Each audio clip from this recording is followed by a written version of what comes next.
menyambut bulan suci. Bersama Kompas TV, teman Ramadan.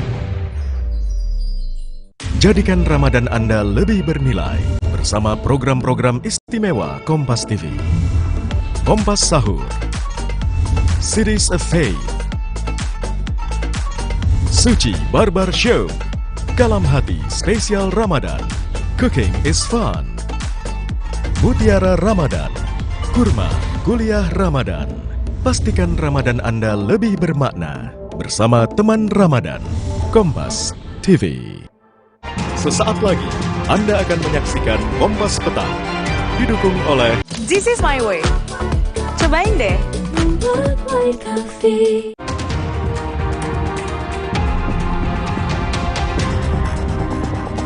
Calon Wakil Presiden Mahfud MD ingatkan warga untuk awasi pembuatan aturan yang membuka peluang Presiden Joko Widodo cawe-cawe di pemilihan Gubernur Jakarta.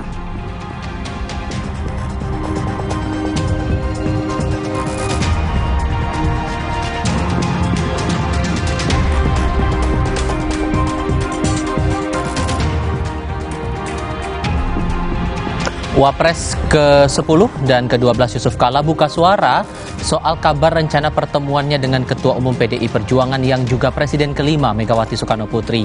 JK mengatakan tidak akan membawa nama Golkar dalam pertemuan itu.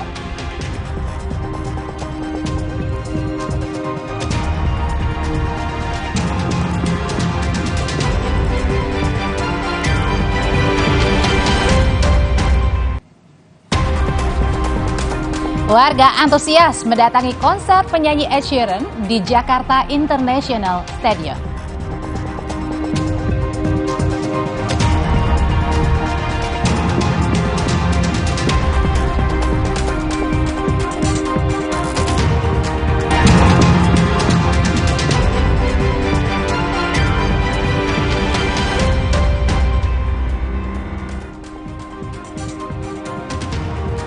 Hari ini 2 Maret 2024, selamat datang dalam Kompas Petang, hanya di Kompas TV, independen terpercaya. Saya Tifal Solesa akan menyapa Anda nanti di paruh kedua program ini. Namun untuk paruh pertama, Anda akan bersama Audrey Chandra. Audrey. Terima kasih Tifal. Saudara, informasi pertama kami. Hujan deras yang mengguyur Jakarta Sabtu siang mengakibatkan sejumlah jalan di Jakarta Selatan tergenang air. Salah satunya di Jalan Ciledug Raya, Kebayoran Lama, Jakarta Selatan. Genangan air setinggi 10 hingga 30 cm terjadi di ruas Jalan Ciledug Raya, Kebayoran Lama, Jakarta Selatan. Selain akibat hujan deras, kondisi jalan yang cekung membuat kawasan ini menjadi langganan banjir. Sejumlah petugas PPSU Kelurahan Cipulir dan Sumber Daya Alam disiagakan mengatur arus lalu lintas yang mengalami kemacetan akibat genangan.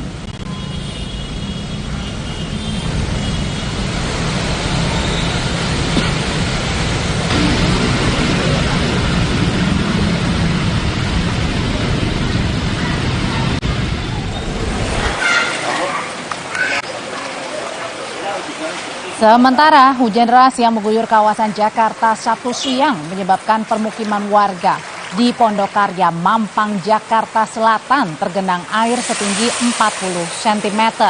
Hujan deras membuat kali Mampang meluap dan menggenangi permukiman warga. Sejumlah kendaraan yang nekat menerobos banjir, banyak yang mengalami mati mesin.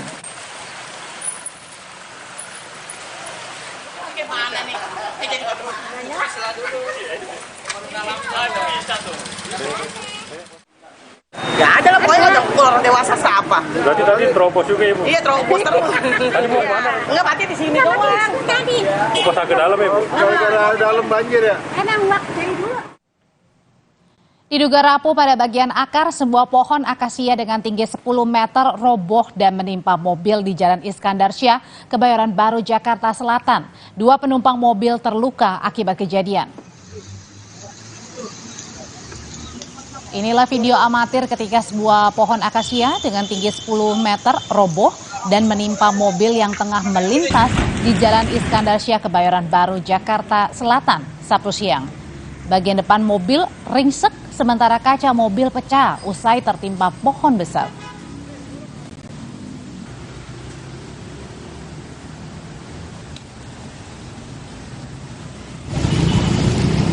Petugas gabungan yang terdiri dari Damkar, PPSU, dan BPBD langsung memotong pohon yang tumbang agar tak mengganggu pengguna jalan. Arus lalu lintas yang sempat mengalami kemacetan saat ini sudah kembali normal.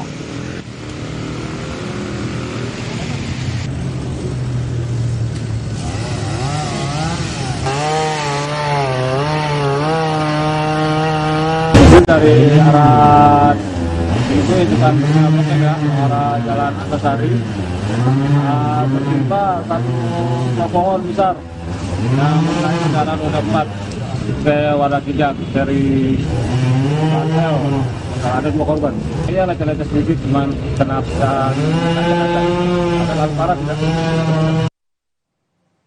Jumat sore hujan deras disertai angin kencang menyebabkan sejumlah pohon di kawasan Tanah Kusir, Jakarta Selatan tumbang.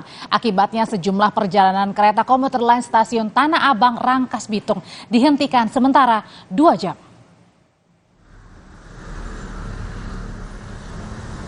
Akibat pohon tumbang di kawasan Tanah Kusir, Jakarta Selatan yang menimpa salah satu kereta mengakibatkan perjalanan komuter lain dari arah Tanah Abang ke Serpong terganggu. Kejadian terjadi sekitar pukul 6 sore. Para pengguna komuter lain yang saat itu berada di dalam kereta terpaksa harus turun dari gerbong dan mencari alternatif transportasi lain di tengah hujan lebat yang mengguyur ibu kota. Penumpukan penumpang juga terjadi di sejumlah stasiun, salah satunya terlihat di stasiun Palmerah, Jakarta. Pemberangkatan kereta dari 17.50 dari Tanah Abang. Dari Tanah Abang. Iya. Terus terhentinya di mana tadi? Di sini. Di Palmerah. Di Palmerah. Tadi sudah diberitahu nggak alasannya kenapa berhenti? Ada gangguan pohon tumbang. Dampak dari pohon tumbang, perjalanan komuter lain dari Tanah Abang ke arah Serpong dan arah sebaliknya terhenti selama 2 jam. Petugas PPSU Kecamatan Kebayoran Lama bilang ada 3 pohon yang tumbang sehingga memerlukan waktu untuk membersihkan. Pohon banyak pohon. Di dalam makan juga banyak pohon. Ada 2 pohon tumbang, 3. Dampak dari pohon itu gimana, Bang? Mengganggu lalu lintas. Ya pasti, Bang. Kereta berhenti langsung. Kalau untuk komuter terganggu, Bang? Iya, langsung. Listriknya mati. Perjalanan kereta baru kembali berangsur normal sekitar pukul 8 malam. Selain komuter lain yang terganggu, pohon tumbang juga mengakibatkan arus lalu lintas macet. Tim Liputan, Kompas TV. Masih dari ibu kota, saudara, para penggemar Ed Sheeran dari Jabodetabek dan berbagai daerah yang ingin menyaksikan konser Ed Sheeran Mathematic Tour 2024 sudah mulai berdatangan ke Jakarta International Stadium JIS. Para penggemar Ed Sheeran yang hadir dari berbagai kalangan juga hadir dari berbagai daerah di Jabodetabek harus rela datang lebih awal untuk melihat penampilan penyanyi kesayangan mereka. Dan bahkan para penggemar ini sudah memesan tiket untuk jadwal shuttle menuju Jakarta International Stadium. Menurut rencana, penampilan Ed Sheeran akan menghibur penggemarnya di Jakarta International Stadium pada pukul 19 malam ini.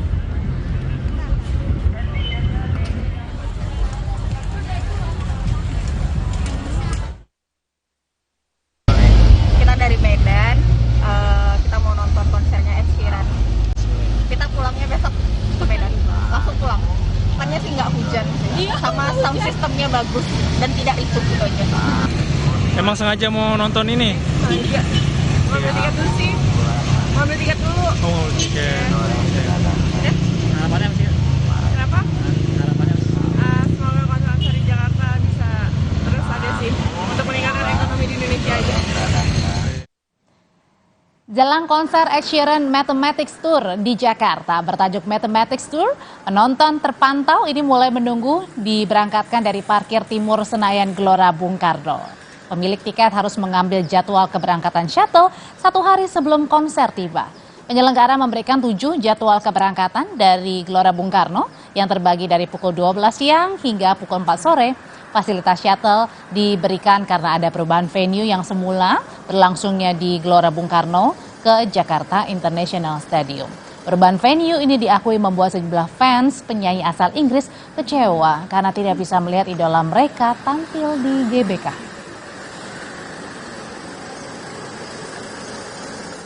Nah, ini kan dari pihak promotor akhirnya juga merubah nih untuk diberikan shuttle juga. Gimana nih tanggapannya nih kompensasinya dengan ada hal ini? Sebenarnya keren juga sih sebenarnya kalau misalkan pindah ke JIS tapi kita diberikan kompensasi untuk ada shuttle ini kayak gini. Jadi ya it's okay lah gitu. Bahkan kita shuttle-nya ini kita war juga kemarin itu. Jadi kita war juga sebelum kita dapat shuttle ini. Waktu kemarin warnya jam 11 siang. Jadi rame-rame kita war untuk dapat shuttle ini kayak gitu. Ed Sheeran menggelar konser tunggalnya bertajuk Ed Sheeran Mathematics Tour keliling Eropa, Asia Tenggara, dan sejumlah negara Timur Tengah.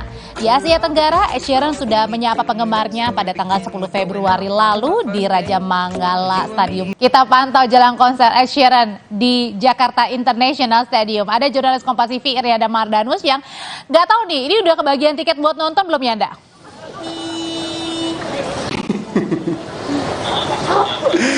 Audrey, ya kalau emang harus war, saya waktu itu coba dan memang sulit sekali untuk nembusnya. Walaupun juga kalau kita lihat sekarang ya, meskipun kita tahu budaya war tiket ini agak sulit, tapi kalau dilihat di sini antusiasme masyarakat banyak sekali yang tumpah ruah di sini sesuai memang menargetkan panitia kan ada 50.000 penonton ya. Mau pindah dari GBK ke JIS ini kayaknya nggak ngaruh deh Audrey. Ini kalau bisa dilihat di belakang saya, ini penonton lagi ngantri untuk masuk ke tiket, ngantri masuk ke venue untuk melihat Ed Sheeran begitu ya. Ini lagi dikontrol sama crowd control. Sebenarnya untuk adalah tahap pertama aja, nanti masuk di dalam akan ditukarkan lagi tiketnya atau barcode yang sudah ada. Single access sebenarnya ini salah satunya akses untuk masuk ke Jakarta International Stadium karena kemudian untuk meminimalisir bingungnya akses masuk gitu ya. Kalau konser kan kita tahu banyak sekali tempat-tempat biasanya untuk masuk. Walaupun nanti di gate karena ini stadion sepak bola pada basicnya begitu ya. Penonton harus tahu juga nanti gate-nya di nomor berapa gitu. Nah kalau dilihat juga ini udah rame dan memang kalau cuaca sendiri sebenarnya tadi sempat gerimis tapi sudah reda. Kemudian juga kita akan langsung aja ngobrol sama beberapa fans Ed Sheeran di sini. Sudah ada beberapa fans Ed Sheeran. Apa sih biasanya dipanggilnya kalau fans Ed Sheeran? Jujur kita nggak tahu sih mas, jujur. Tapi kalian semua pecinta konser, kenapa nonton Ed Sheeran hari ini? Soalnya suka sama lagu-lagunya, ada pengalaman sama lagunya juga. Oh gitu? Iya, kisah cinta lah. Oh. Oke. Berikutnya? Diajak dia sih, terus kayak mumpung kosong ya udah yuk. Tapi lagu yang paling dihafal apa? Perfect Dive. Perfect Dive. Terus Thinking Out Loud. Banyak lah. Yang mana sih lebih? Ini dia bisa nyontain apa? Kalau Mbak sendiri? Kalau aku ikut karena pertama diajak sama yang ini juga, terus kayak beberapa tahu lagunya dan emang suka juga sih. Kemarin sempat war tiket atau gimana Mbak? Iya, kita war ya. Pakai kantor. Pakai wifi kantor dong. Iya. Terus sulit nggak sih untuk war tiketnya? Dapat tiket yang mana? Kita pakai UOB sih kemarin. UOB minjem sama teman, terus cepet ya, paling nunggunya 10 menitan kalau nggak salah, nunggu antrean masuknya itu 10 menitan. Pada dapat bareng nggak nanti di dalam? Bareng. Kita langsung tiga deret langsung bareng di Green A. Oh di Green. Iya. Udah beli apa aja? Kan kita lihat nih banyak banget jualan juga nih, lanyard, bando dan lain-lain. Kebetulan kita mau foto-foto dulu, nanti mau beli lanyard ya, buat kantor. Mau pamer gitu besok kayak. Kalian semua di Jakarta, tadi kan memang udah bilang bahwa warga Jakarta, tapi kesininya tadi gimana aksesnya? Naik mobil. Aku udah pengalaman konser di JIS, jadi aku datang lebih awal tadi. Parkir di sana. Di mana tuh? Pintu keluar. Dekat pintu keluar. Jadi langsung dekat stasiun kereta. Oh berarti nggak menggunakan shuttle itu? Enggak, soalnya pengalaman terakhir Dewa itu shuttle-nya parah banget sih. Pas malam. Jadi kita ya udah naik naik mobil sendiri aja gitu. Ini pas beli tiket yang GBK atau emang yang sini? GBK. GBK ya? Iya, sempet kecewa sih pindah ke JIS soalnya kan kita semua rumahnya di daerah Jakbar, deket sama GBK. Terus pindah ke JIS cuma kayak ya udahlah. Ya udahlah. Melihat sekarang sudah lebih banyak konser lagi, ke depannya harapannya apa? Semoga kedepannya makin banyak konser-konser kayak gini karena kan juga menarik ekonomi ya buat pembangunan Indonesia juga. Mbak Taylor dong. Mbak Taylor, please Mbak Taylor. Lagi booming kan, lagi booming juga. Iya boleh. Singapura, semoga mendengar juga, pada pengen banget juga nonton. Oke, terima kasih banyak ya. Selamat menonton, have fun, jaga keamanan juga. Semoga nanti aksesnya juga aman pas pulang ya. Thank you, dadah. Itu dia beberapa fans dari Ed Sheeran, juga ada beberapa harapan juga tentunya untuk konser ke depannya. Kemudian juga untuk akses, ini juga menarik karena memang panitia menyiapkan sejumlah titik shuttle kita tahu ada yang pernah beli di GBK kemudian diganti, itu juga sebenarnya disiapkan shuttle-nya, jadi tidak usah khawatir bagi Anda mungkin yang, tapi memang harus daftar terlebih dahulu, kemudian nanti di GBK ke JIS itu ada shuttle dari jam 12 siang tadi hingga jam 12 malam nanti. Kemudian di Pantai Karaval Ancol, kemudian juga satu lagi ada di J-Expo Kemayoran di pintu 7. Audrey. Ya, dan semoga meskipun nggak war tiket tapi bisa mendengar sayup-sayup ya nanti suaranya merdu dari Ed Sheeran malam ini. Terima kasih dari JIS, Iriana Mardanus, jurnalis Kompas TV melaporkan. Tetaplah di Kompas Petang, saudara. 2 kelompok remaja terlibat tawuran di Jalan I Gusti Ngurah Rai, Duren Sawit, Jakarta Timur, Sabtu dini hari. 1 pelaku tawuran terluka terkena senjata tajam.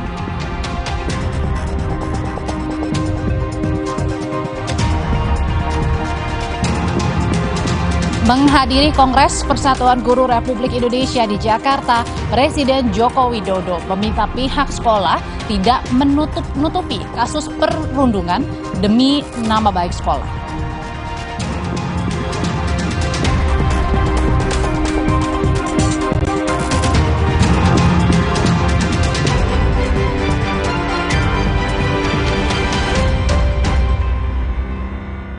This is my way. Cobain deh. Hari-hari sibuk, itu pilihan. Tapi Luwak White Coffee selalu menemaniku. This is my way. Cobain deh. Now I'm here because of Luwak hitam baru 21. 2 sendok kopi Dan 1 sendok gula. 21. Bubuk kopi lebih kental. Kopi Luwak hitam baru. Setelah kerja seharian, ibadah harus terus disempurnakan. Cepat minum Bodrek. Dapat diminum sebelum makan. Siap menjalani aktivitas sepenuh hati. Bodrek terus menangkan harimu. Hidup jadi nggak penuh beban lagi karena dia. Paket Telkomsel Lite, 25.000 dapat 6 GB dan kuota 1 GB tiap bulan. Telkomsel Lite, di bawah relax aja. Hey guys.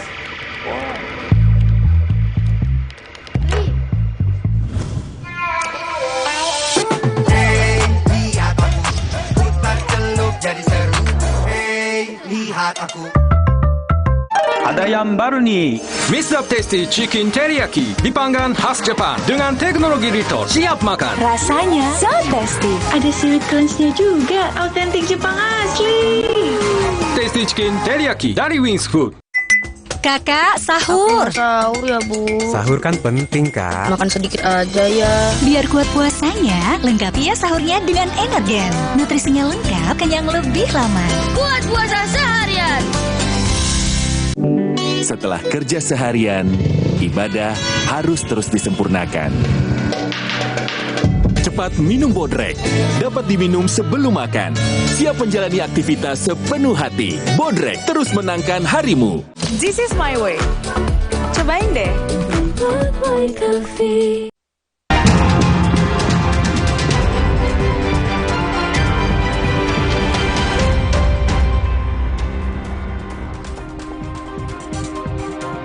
Saudara, 2 kelompok remaja terlibat tawuran di Jalan I Gusti Ngurah Rai, Duren Sawit, Jakarta Timur, Sabtu dini hari. 1 pelaku tawuran terluka terkena senjata tajam.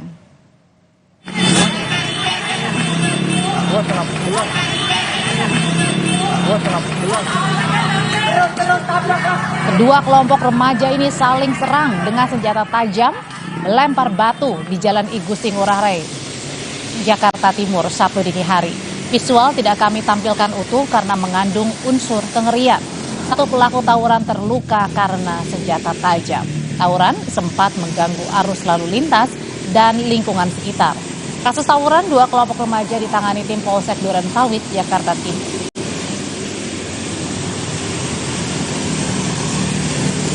Itu yang terlibat tawuran ini siapa dengan siapa sih? Anak seberang rel. Nah terus nanti datang tuh musuh-musuhnya tuh yang pakai motor bantuin 3. Apa dia janjian kan di medsos? Mungkin janjian karena udah sering sekali, sering dah. Menghadiri Kongres Persatuan Guru Republik Indonesia di Jakarta, Presiden Joko Widodo meminta pihak sekolah untuk tidak menutup-nutupi kasus perundungan demi nama baik sekolah. Presiden meminta jika ada kasus perundungan di sekolah diselesaikan dan mengutamakan hak korban perundungan. Presiden mengingatkan jangan sampai ada siswa yang tidak betah atau tertekan di sekolah. Sekolah harus diciptakan sebagai tempat yang aman dan nyaman bagi para murid untuk belajar dan bersosialisasi.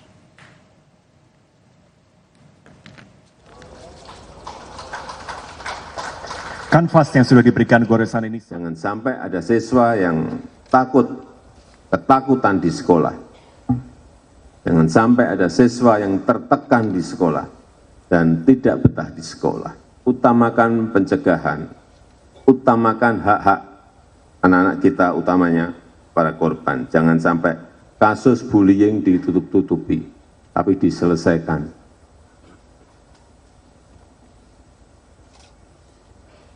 Biasanya kasus bullying ini ditutup-tutupi untuk melindungi nama baik sekolah. Saya kira yang baik adalah menyelesaikan dan memperbaiki.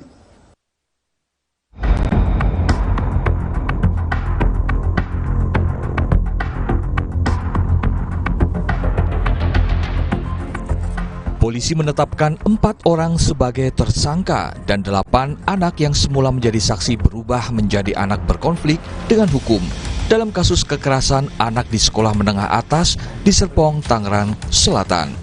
Para pelaku dijerat dengan pasal tindak pidana kekerasan anak di bawah umur dan atau pengeroyokan. Motif para pelaku melakukan perundungan kepada korban yang berusia 17 tahun adalah sebagai syarat masuk bergabung ke kelompok para pelaku.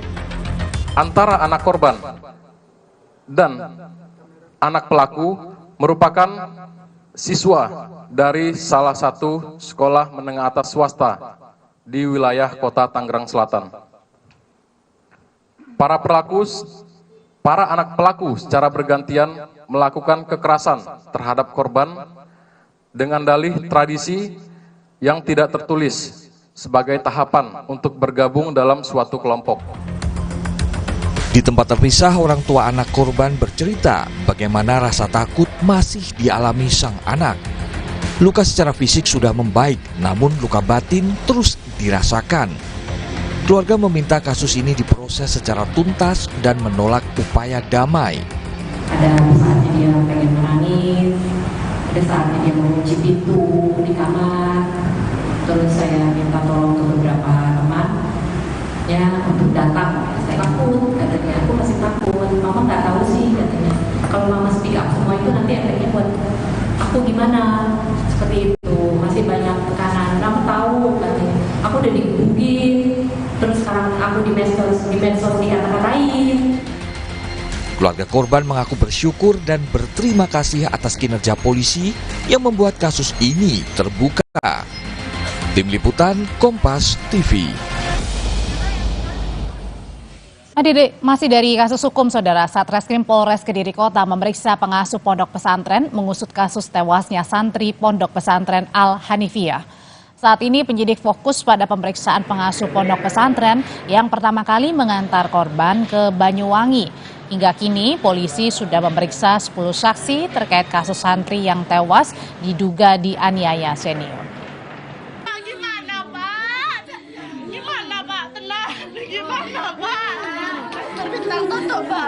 Periksa dari pihak pondok yang terutama yang mengantarkan atau yang mengetahui pertama dari korban kemudian diantarkan ke Banyuwangi, fokus kepada penyelesaian kepada ABH atau anak berhadapan dengan hukum karena dengan masa penahanan ataupun mungkin hal-hal penyidikan yang mungkin berbeda daripada tersangka yang dewasa seperti itu. Jadi kami masih fokus kepada 4 tersangka, untuk yang lainnya masih kita dalami.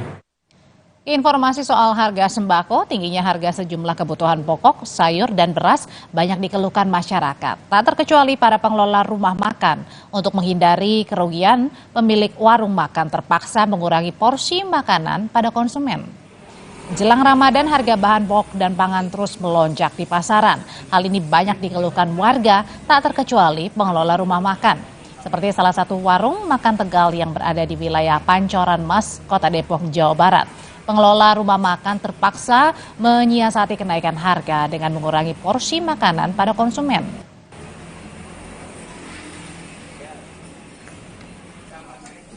Masalah itu satu beras 5.000 satunya.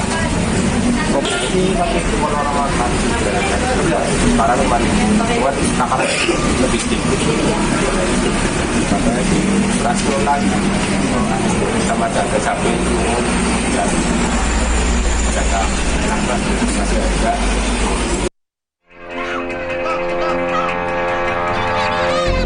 Dalam seminggu ini, warga rela terlihat mengantre dan berdesakan untuk mendapatkan beras murah pada operasi pasar di beberapa daerah. Tak sedikit warga mengantre berjam-jam untuk mendapatkan beras dengan harga murah untuk mengurangi tekanan pengeluaran rumah tangga. Di Tegal, Jawa Tengah dan juga Situbondo, Jawa Timur, warga mengantri dari pagi untuk membeli beras murah di Pasar Kerandon, Kota Tegal. Hal serupa juga terjadi di Situbondo, Jawa Timur. Sejumlah warga terlihat kecewa karena tidak mendapatkan beras murah.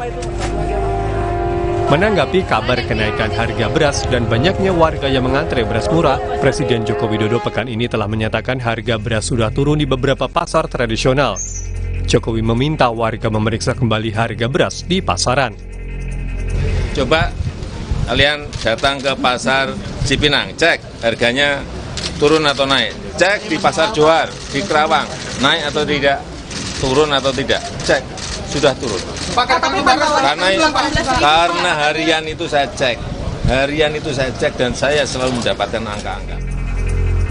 Soal ketersediaan stok beras, Badan Pangan Nasional atau Bappenas memastikan stok beras saat ini masih aman dan membantah adanya kekurangan stok beras. Kondisi stok beras ya itu aman. Jadi kalau hari ini ada berita stok beras itu kurang, kita mau sampaikan sekali lagi stok beras cukup. Ya, kombinasi yang ada di pasar induk beras Cipinang hari ini, stok dari Bulog yang kemarin untuk mengganjal ya, karena perlu waktu untuk jelang panen. Bulan Maret ini insya Allah panennya akan 3,5 juta ton. Ya, itu prediksi KSA dari teman-teman BPS. Pengamat IPB Andreas Wisantoso menyatakan walaupun Presiden Jokowi telah menyatakan harga beras turun, antrian beras di beberapa wilayah masih terjadi. Antrian terjadi karena penurunan harga beras baru saja terjadi di beberapa titik pasar tradisional. Jadi memang kalau mungkin spot-spot barangkali ya, kalau spot-spot di pasar tradisional A, B, tapi kalau ini kita kan bicara secara nasional ya, seluruh pasar tradisional di nasional. Jadi masih ada tren kenaikan harga. Tapi kalau dari pantauan Pak Andreas sendiri sempat dengar di sejumlah titik ada yang turun tidak? Atau memang semuanya masih di harga 15.000 ke atas? Oh, ada beberapa yang turun, ada yang beberapa yang naik, tapi secara umum kan tadi kalau kita bicara Indonesia secara umum di pasar tradisional kan masih terus naik kan. Pasar murah menjadi harapan warga untuk mendapatkan beras dengan harga terjangkau. Warga menunggu penurunan harga beras yang merata ke pelosok daerah. Tim Liputan Kompas TV. Tetaplah di Kompas Petang, Cawapres Mahfud MD ingatkan warga untuk awasi pembuatan aturan yang membuka peluang Presiden Joko Widodo cawe-cawe di pemilihan Gubernur Jakarta.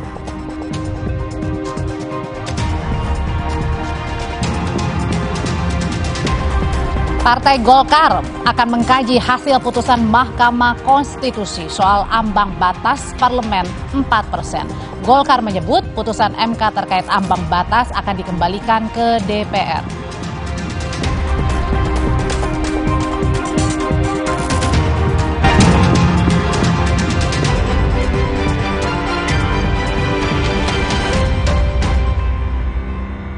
This is my way.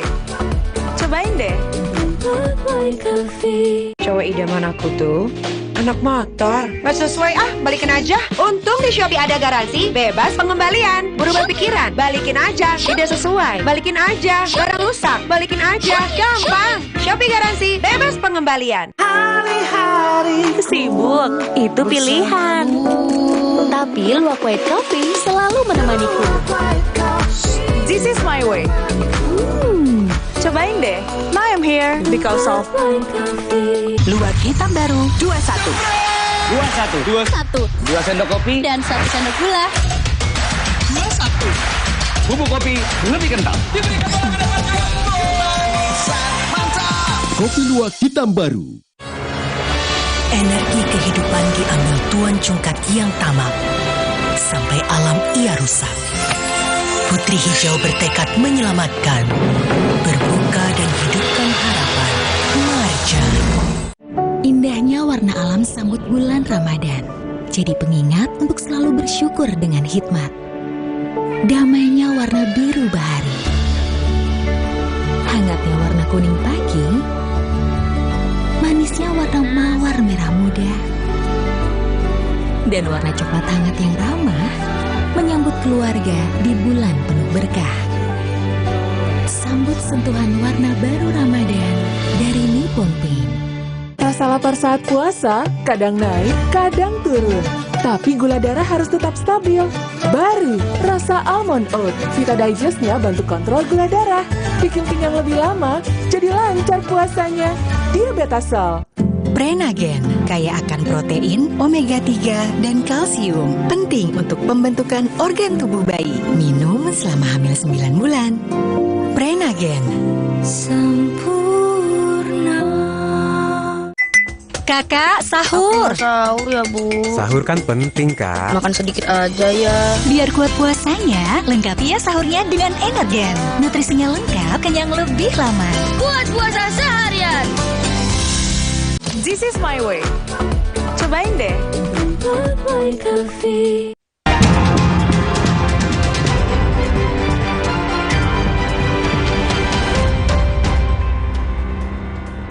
Capres Pemilu 2024 Anies Baswedan membantah isu soal dirinya yang akan kembali maju di pemilihan Gubernur DKI Jakarta 2024. Ditemui usai sholat Jumat kemarin di Sunter, Jakarta Utara, Anies bilang saat ini ia dan Muhaimin Iskandar fokus mengawal penghitungan suara pemilu presiden 2024. Anies juga menambahkan akan terus memperjuangkan gagasan perubahan yang diusungnya.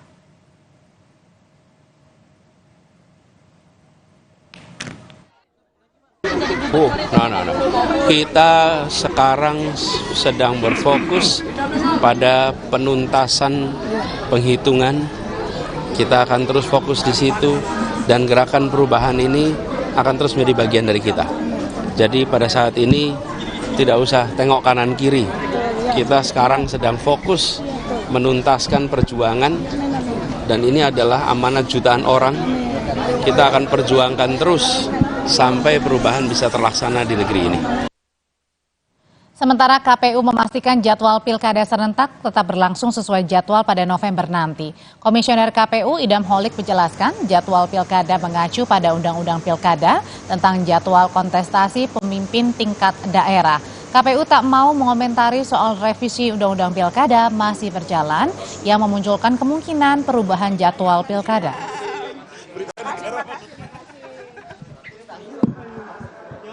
Sampai saat ini pasal 201 ayat 8 Undang-Undang nomor 10 tahun 2016 ini belum ada perubahannya dan bahkan KPU telah menerbitkan peraturan KPU nomor 2 tahun 2024 tentang tahapan jadwal pelaksanaan pemilihan serentak nasional yang dimana tanggal 27 November 2024 adalah hari pemungutan suara pemilihan atau pilkada serentak nasional. Jadi hal demikian sudah kami tetapkan sesuai dengan norma yang berlaku. Sementara calon wakil presiden nomor urut 3 Mahfud MD mengingatkan adanya potensi cawe-cawe presiden dalam pilkada Jakarta lewat RUU Daerah Khusus Jakarta. Ia meminta masyarakat awasi pembahasan rancangan aturan ini. Sekarang RUU DKJ masih dibahas, namun ada aturan yang menunjukkan kalau gubernur dan wakilnya ditunjuk, diangkat dan diberhentikan oleh presiden dengan memperhatikan usul dan pendapat DPRD. Sementara Ketua Komisi 2 DPR Ahmad Doli Kurnia membantah DPR membahas pasal yang memungkinkan Gubernur DKI dipilih Presiden. Pilkada oleh MK ditetapkan secara definitif harus berlangsung November, saya juga minta masyarakat agar mengawal pembahasan RUU daerah khusus Jakarta. Karena undang-undang itu memang harus dibuat karena sudah ada undang-undang IKN. Tapi ada satu isi yang di situ sangat mengecoh kalau saudara tidak hati-hati, yaitu Gubernur DKI semula itu akan dipilih oleh Presiden langsung, karena ini daerah khusus. Masyarakat tidak setuju, lalu sekarang kesepakatan sementara itu nanti Gubernur DKJ itu akan dipilih 2 nama oleh DPR lalu diserahkan kepada Presiden. Presiden menentukan 1. Ini bisa berpotensi kronisme lagi. Oleh sebab itu masyarakat harus tetap menolak. Ini akal-akalan baru untuk ikut cawe-cawe tidak jujur di dalam pemilihan gubernur Jakarta. Oleh sebab itu masyarakat harus mengawal, dan saya berharap pada partai-partai besar tetap menolak gagasan pemilihan kecuali pemilihan langsung seperti yang biasa. Tidak ada sebetulnya soal pemilihan Gubernur DKI itu melalui penetapan atau pengangkatan Presiden. Tetapi kan sudah diklarifikasi juga oleh teman-teman Balek, itu sebenarnya usulan dari Bamus Betawi atau apa gitu ya. Nah, dan kemudian pemerintah juga sudah membantahnya bahwa tidak pernah ada usulan itu dari pemerintah, dan terakhir hampir semua fraksi seingat saya itu menyatakan tidak setuju dengan konsep yang sekarang sudah ada di dalam draft itu. Ada sejumlah pasal bermasalah dalam RUU Daerah Khusus Jakarta, salah satunya di pasal 10 ayat 2 yang menyebut gubernur dan wakil gubernur ditunjuk, diangkat, diberhentikan oleh Presiden dengan memperhatikan usul atau pendapat DPRD. Ini artinya terpilihnya gubernur dan wakil gubernur bukan lagi melalui pemilihan kepala daerah. Pertanyaannya, apakah rancangan Undang-Undang Daerah Khusus Jakarta harus diwaspadai karena berpotensi ada cawe-cawe presiden seperti yang disebut mantan Menko Polhukam yang juga sekaligus calon wakil presiden pemilu 2024 Mahfud MD. Kita bahas bersama Ahmad Doli Kurnia, Ketua Komisi 2 DPR RI dari fraksi Partai Golkar, dan juga Titi Anggraini, dosen pemilu Fakultas Hukum Universitas Indonesia. Selamat sore Mbak Titi, Bang Doli. Selamat sore, Assalamualaikum warahmatullahi wabarakatuh. Waalaikumsalam, Bang Doli. Jadi benar ini kalau kata Pak Mahfud bilang akal-akalan baru untuk ikut cawe-cawe presiden di RUU DKJ? Saya kira enggak seperti itulah ya. Sekarang ini kan gampang saja kita membuat statement yang bisa jadi stigma banyak orang ya. Dikit-dikit intervensi, dikit cawe-cawe gitu. Nah, karena saya tahu persis ini proses soal penyusunan undang-undang DKJ ini kan berawal dari kita menyusun undang-undang IKN, dan undang-undang IKN itu kemudian salah satu amanatnya adalah untuk segera merevisi undang-undang tentang daerah khusus ibu kota Jakarta. Kemudian kita sepakat merubah namanya menjadi daerah khusus Jakarta, jadi namanya Undang-Undang DKJ, daerah khusus Jakarta. Nah, kemarin memang itu sudah ada pembicaraan. Kami kan terbiasa di Komisi 2 ini kalau ada undang-undang yang penting, kami diskusikan dulu, ada konsinyering antara pemerintah dengan teman-teman Komisi 2. Nah, waktu itu dalam konsinyering itu tidak ada pembicaraan sama sekali ya tentang bahwa gubernur atau wakil gubernur itu ditetapkan.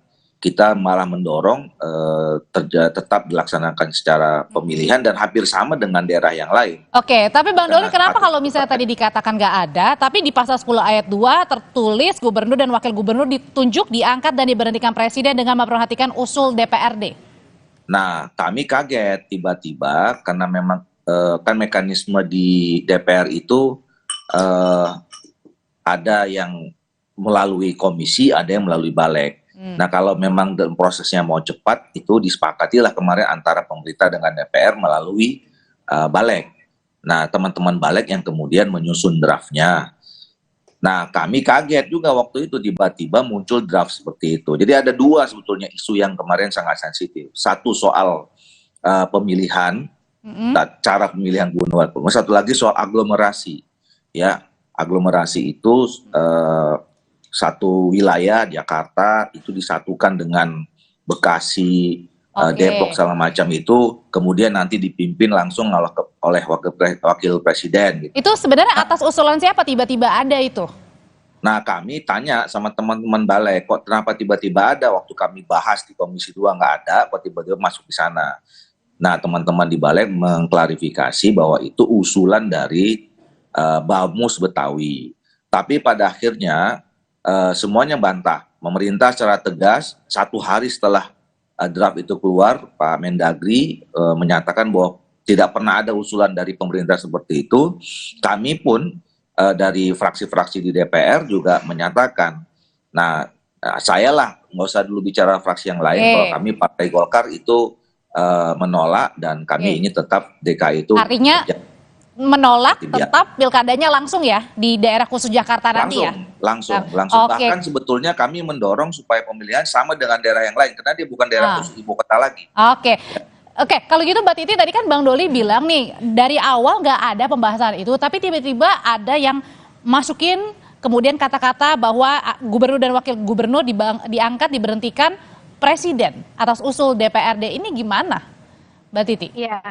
RUU yang disahkan di dalam rapat paripurna DPR 5 Desember 2023 adalah RUU inisiatif DPR hasil pembahasan di Balek, di mana di pasal 10 tadi sudah disebutkan bahwa Gubernur DKI Jakarta itu diangkat oleh Presiden berdasarkan usulan memperhatikan usulan dari DPRD.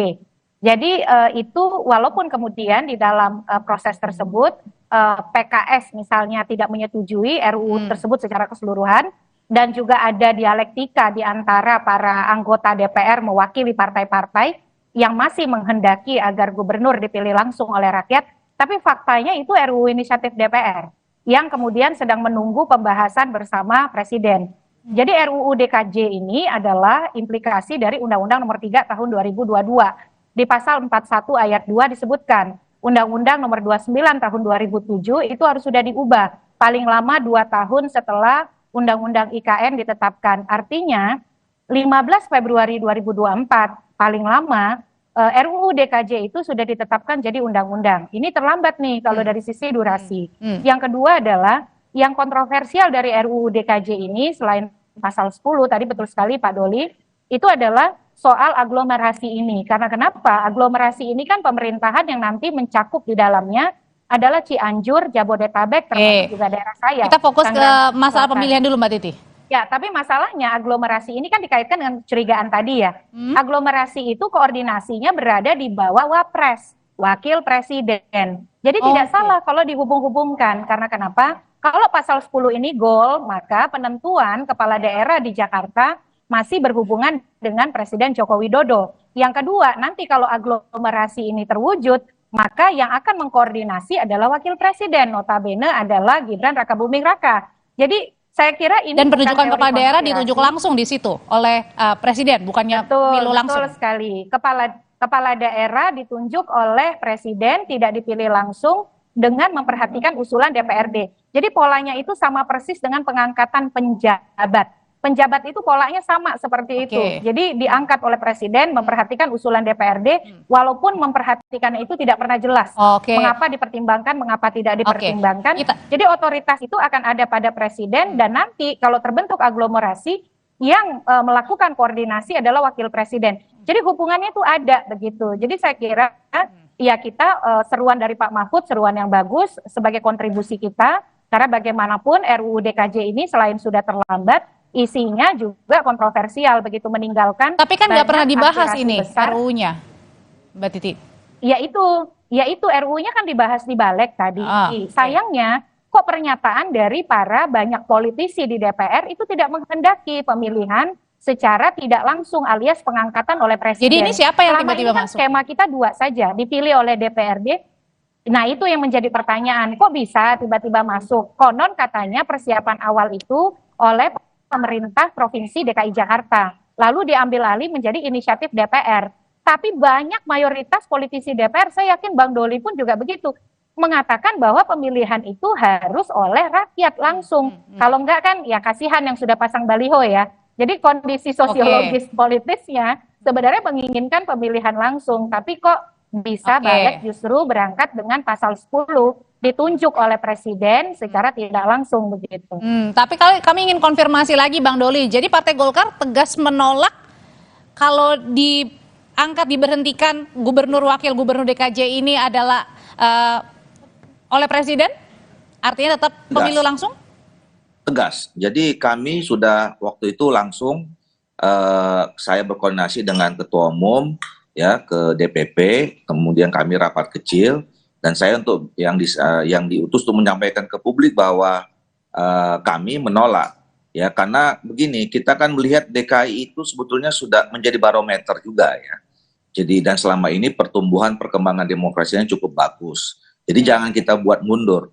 Mereka jadi ibu kota saja itu ada pemilihannya gitu. Tapi sebenarnya ngobrolin tentang RU ini Bang, maaf saya potong, ini sudah dibahasnya sampai mana sekarang ini?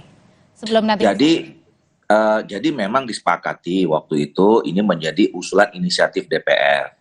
Nah, ya karena mekanisme kalau menjadi usul inisiatif DPR ini kan kalau dimulai dari komisi itu memang mekanismenya agak panjang karena usul komisi nanti disampaikan kepada pimpinan, disetujui, balik ke balik untuk diharmonisasi dan sinkronisasi, masukkan lagi ke Komisi 2, baru diusulkan. Jadi, waktu itu karena ingin mempercepat waktunya, maka teman-teman sepakat langsung ke balik. Nah, jadi balik yang menyusun draft rancangan undang-undang. Nah, jadilah draft rancangan undang-undang ini, kemudian disampaikan ke pimpinan, diagendakan di rapat paripurna, disetujui menjadi usulan inisiatif DPR. Nah, draft ini sudah disampaikan kepada pemerintah, ya, pada pemerintah dan pemerintah juga sudah menyampaikan kembali daftar isian masalahnya. Nah, sudah ada di pimpinan, tinggal kita menunggu kapan untuk bisa dibahas. Dan pemerintah juga tidak setuju, Bang Doli? Langsung, kalau saya waktu itu saya secara informal waktu itu bertanya, karena waktu itu saya kan, itu tadi saya katakan, kami sudah membicarakan draft awalnya di Komisi 2 dengan Mendagri.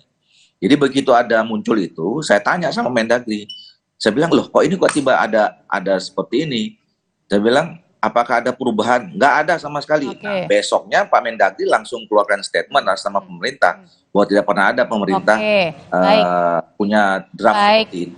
Baik, Bang Doli, kalau gitu saya ke Mbak Titi lagi. Mbak Titi tadi firm yakin bahwa bukan hanya Partai Golkar, tapi pemerintah juga udah firm yakin bahwa pemilihan DKJ ini tetap langsung ya, pemilihan masyarakat. Nah, terus pertanyaannya adalah kalau Pak Mahfud bilang ini khawatir akan potensi cawe-cawe presiden. Gimana kalau misalnya tiba-tiba nih di tengah-tengah jalan ada bisikan-bisikan yang akhirnya mengubah tadi pemilihan kepala langsung ini, kepala daerah langsung? Ya Mbak, saya ingin mengingat kembali proses revisi Undang-Undang Pemilu yang sebenarnya Bang Doli waktu itu sangat progresif. Ini sudah berkali-kali pembahasan dan juga semua fraksi setuju akan ada perubahan Undang-Undang Pemilu, tapi tiba-tiba datang bisikan-bisikan itu gitu ya. Akhirnya apa? Undang-Undang Pemilunya batal direvisi karena bisikan-bisikan tadi. Jadi bahkan ada fraksi yang masih membahas soal revisi Undang-Undang Pemilu, sorenya berubah. Tidak mendukung revisi Undang-Undang Pemilu karena ada bisikan tadi. Justru bagi saya sih alarm dari Pak Mahfud itu alarm bagi kita semua. Kita mengharapkan Pak Doli juga bisa menjadi pengawal. Pak Doli ini tinggal banyak yang harus dituntaskan. Salah satunya tadi ya revisi Undang-Undang Pemilu, apalagi banyak putusan MK yang meminta agar beberapa pasal itu ditinjau ulang dengan serius, termasuk juga mengawal pasal 10 ini. Bagi saya sih selama belum ada kepastian ketok palu, pilkada tetap langsung di DKI Jakarta, maka kita tetap harus waspada gitu ya, karena jangan sampai bisikan entah dari mana itu, apalagi dari langit gitu ya, mengubah konfigurasi politik kita dan komitmen yang sangat baik dari Pak Doli dan kawan-kawan. Mbak Titi Anggreni, terima kasih untuk pandangannya. Bang Doli, terima kasih juga untuk pandangannya. Selamat sore. Tetaplah di Kompas Petang, Saudara. Partai Golkar akan mengkaji hasil putusan Mahkamah Konstitusi soal ambang batas parlemen 4%. Golkar menyebut putusan MK terkait ambang batas akan dikembalikan ke DPR.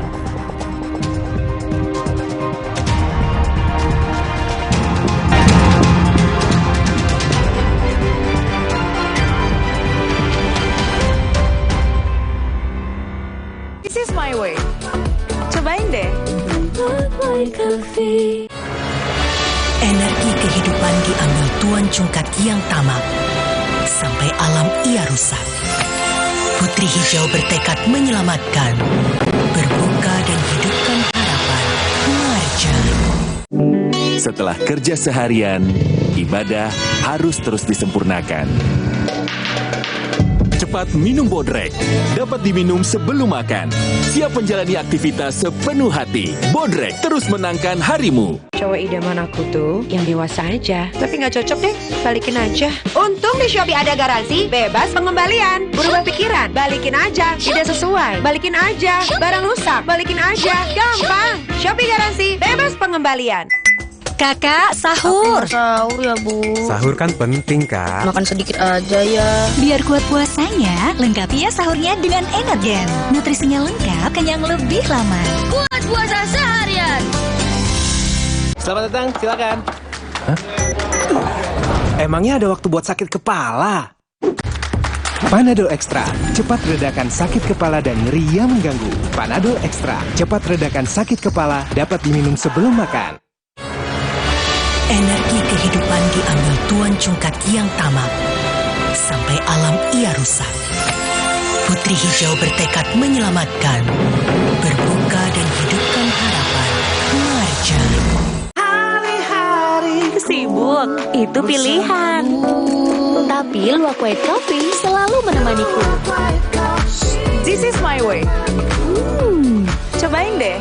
Now I'm here because of Luwak hitam baru 21. 2 sendok kopi Dan 1 sendok gula.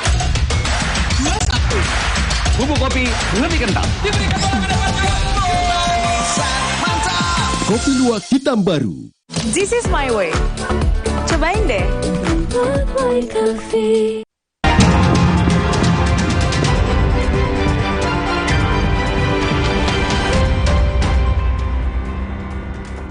Partai Golkar akan mengkaji hasil putusan Mahkamah Konstitusi soal ambang batas parlemen 4% yang tidak berlaku mulai 2029. Golkar bilang putusan MK terkait ambang batas akan dikembalikan ke DPR. Namun Wakil Ketua Umum DPP Partai Golkar Erwin Aksa bilang ambang batas parlemen harus dihitung, jangan sampai muncul partai politik yang menghadirkan ideologi baru saat di parlemen nanti. Saya kira kita akan melihat kembali apakah hasil MK tersebut kemudian perlu kita kaji lagi di DPR nanti.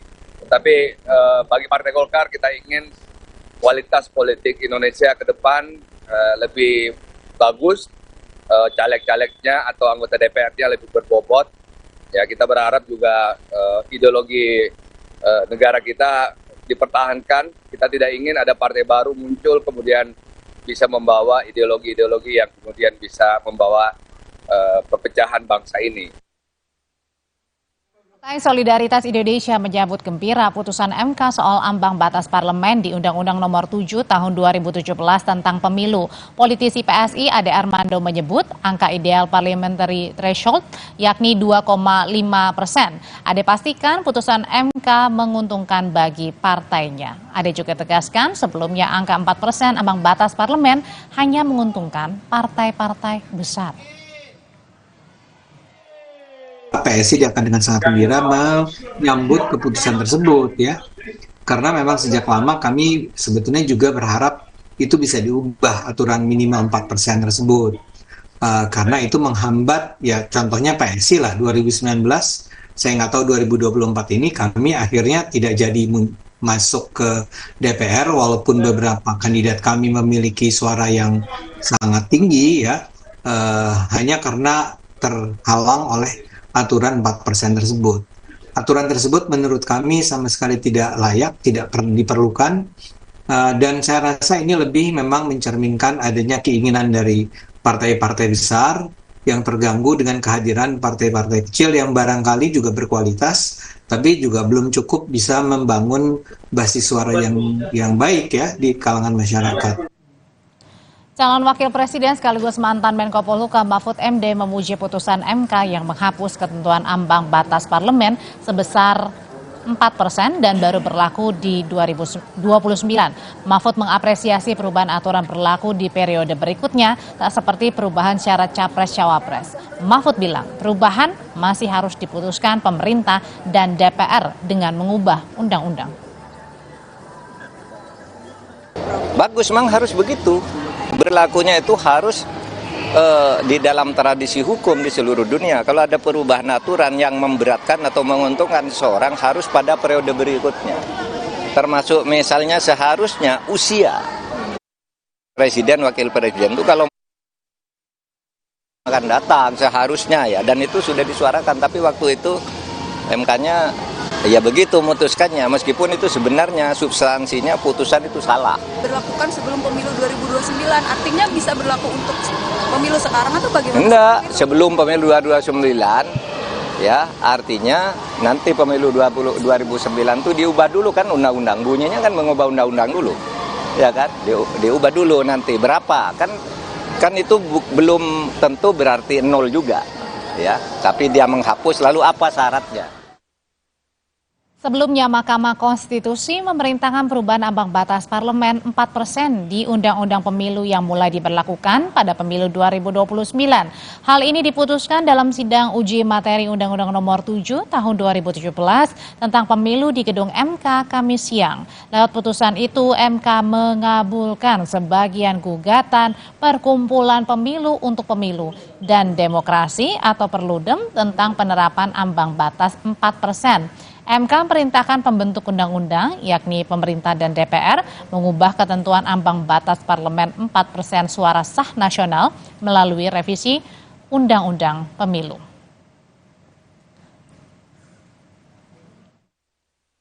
Permohonan 1.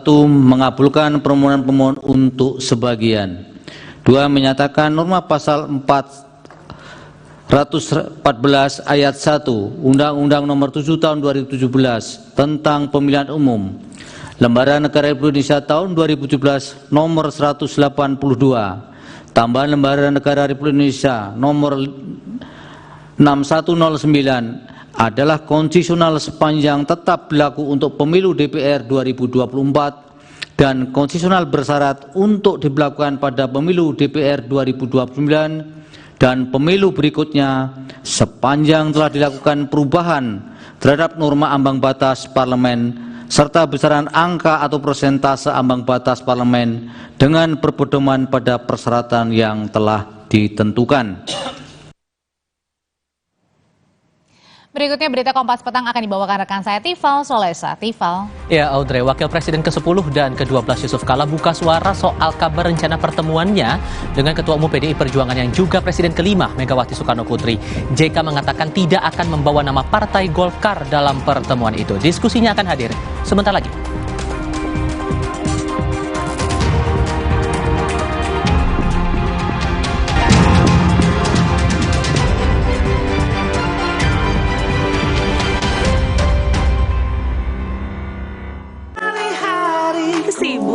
Itu pilihan. Tapi Luwak White Coffee selalu menemaniku. This is my way. Cobain deh. Now I'm here because of Luwak hitam baru 21. 21. 2 sendok kopi dan 1 sendok gula.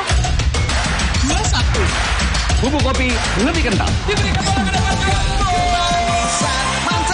Kopi Luwak hitam baru. Rasa lapar saat puasa kadang naik, kadang turun. Tapi gula darah harus tetap stabil. Baru rasa almond oat. Vita Digest-nya bantu kontrol gula darah. Bikin kenyang lebih lama, jadi lancar puasanya. Diabetasol.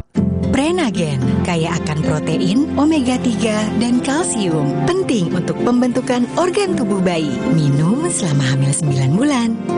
Prenagen.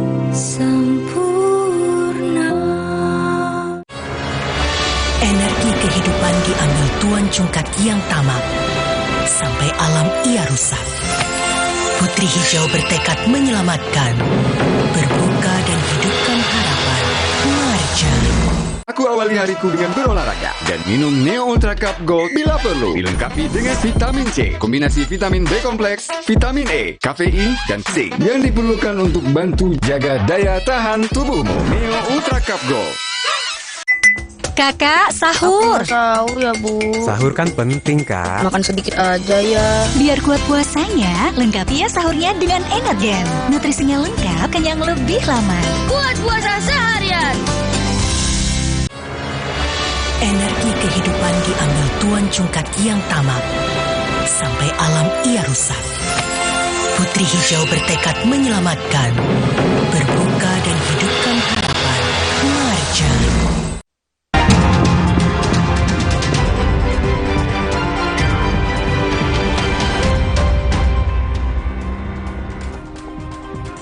Bertemu kembali di Kompas Petang, Saudara. Politisi senior dan mantan Ketua Umum Partai Golkar Yusuf Kala angkat bicara terkait isu Presiden Joko Widodo akan bergabung ke Partai Golkar hingga menjadi Ketua Umum selanjutnya. Menurut Wakil Presiden ke-10 dan ke-12 itu, siapa saja boleh bergabung, tapi untuk menjadi pengurus atau ketua umum, ada tahapan yang harus dilalui. Saat membuka Muktamar Dewan Masjid Indonesia di Jakarta kemarin, Yusuf Kala mengomentari isu bergabungnya Presiden Jokowi ke Partai Golkar, bahkan untuk menjadi ketua umum selanjutnya. Menanggapi isu itu, JK menuturkan semua orang bisa bergabung menjadi kader partai. Namun untuk menjadi pengurus apalagi ketua umum, ada aturan dan tahapan yang harus dilalui, termasuk bila Presiden Jokowi bergabung. Semua orang bisa bergabung ke Golkar, tapi tentu dengan cara-cara bergabung aja boleh, apa tidak boleh. Menurut Bapak berarti Pak Jokowi tapi cocok ya Pak masuk Partai Golkar secara karakteristik begitu yang Pak JK? Semua orang bisa, kamu juga bisa. Saya juga bisa Pak. Hah? Boleh, tapi untuk jadi pengurus ada aturannya. Kalau untuk jadi ketua atau jadi apa harus minimum 5 tahun, harus punya pengurus. Jadi ada instan dari. Sebelumnya Ketua Umum Partai Golkar Erlangga Hartarto dan Presiden Joko Widodo menanggapi isu Jokowi masuk Partai Golkar. Erlangga bilang sebagai tokoh nasional, Jokowi milik semua partai politik. Sementara Presiden Jokowi angkat bicara sambil berkelakar bahwa tiap hari dirinya masuk istana.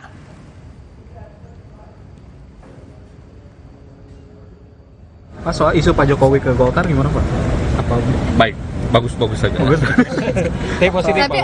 Tapi ada perbincangan serius soal itu Pak Jokowi ke Golkar memang. Pak Jokowi kan tokoh nasional, jadi dia milik semua partai. Tapi karena secara formal kan masih PDIP. Beliau kan tokoh, seperti saya katakan, tokoh nasional, ya dimiliki oleh semua partai.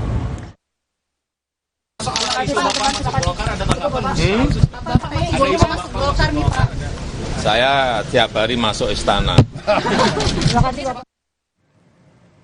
Kami turut mencermati rencana pertemuan Wapres ke-10 dan ke-12 Yusuf Kala dengan Ketua Umum PDI Perjuangan yang juga Presiden kelima RI Megawati Soekarno Putri.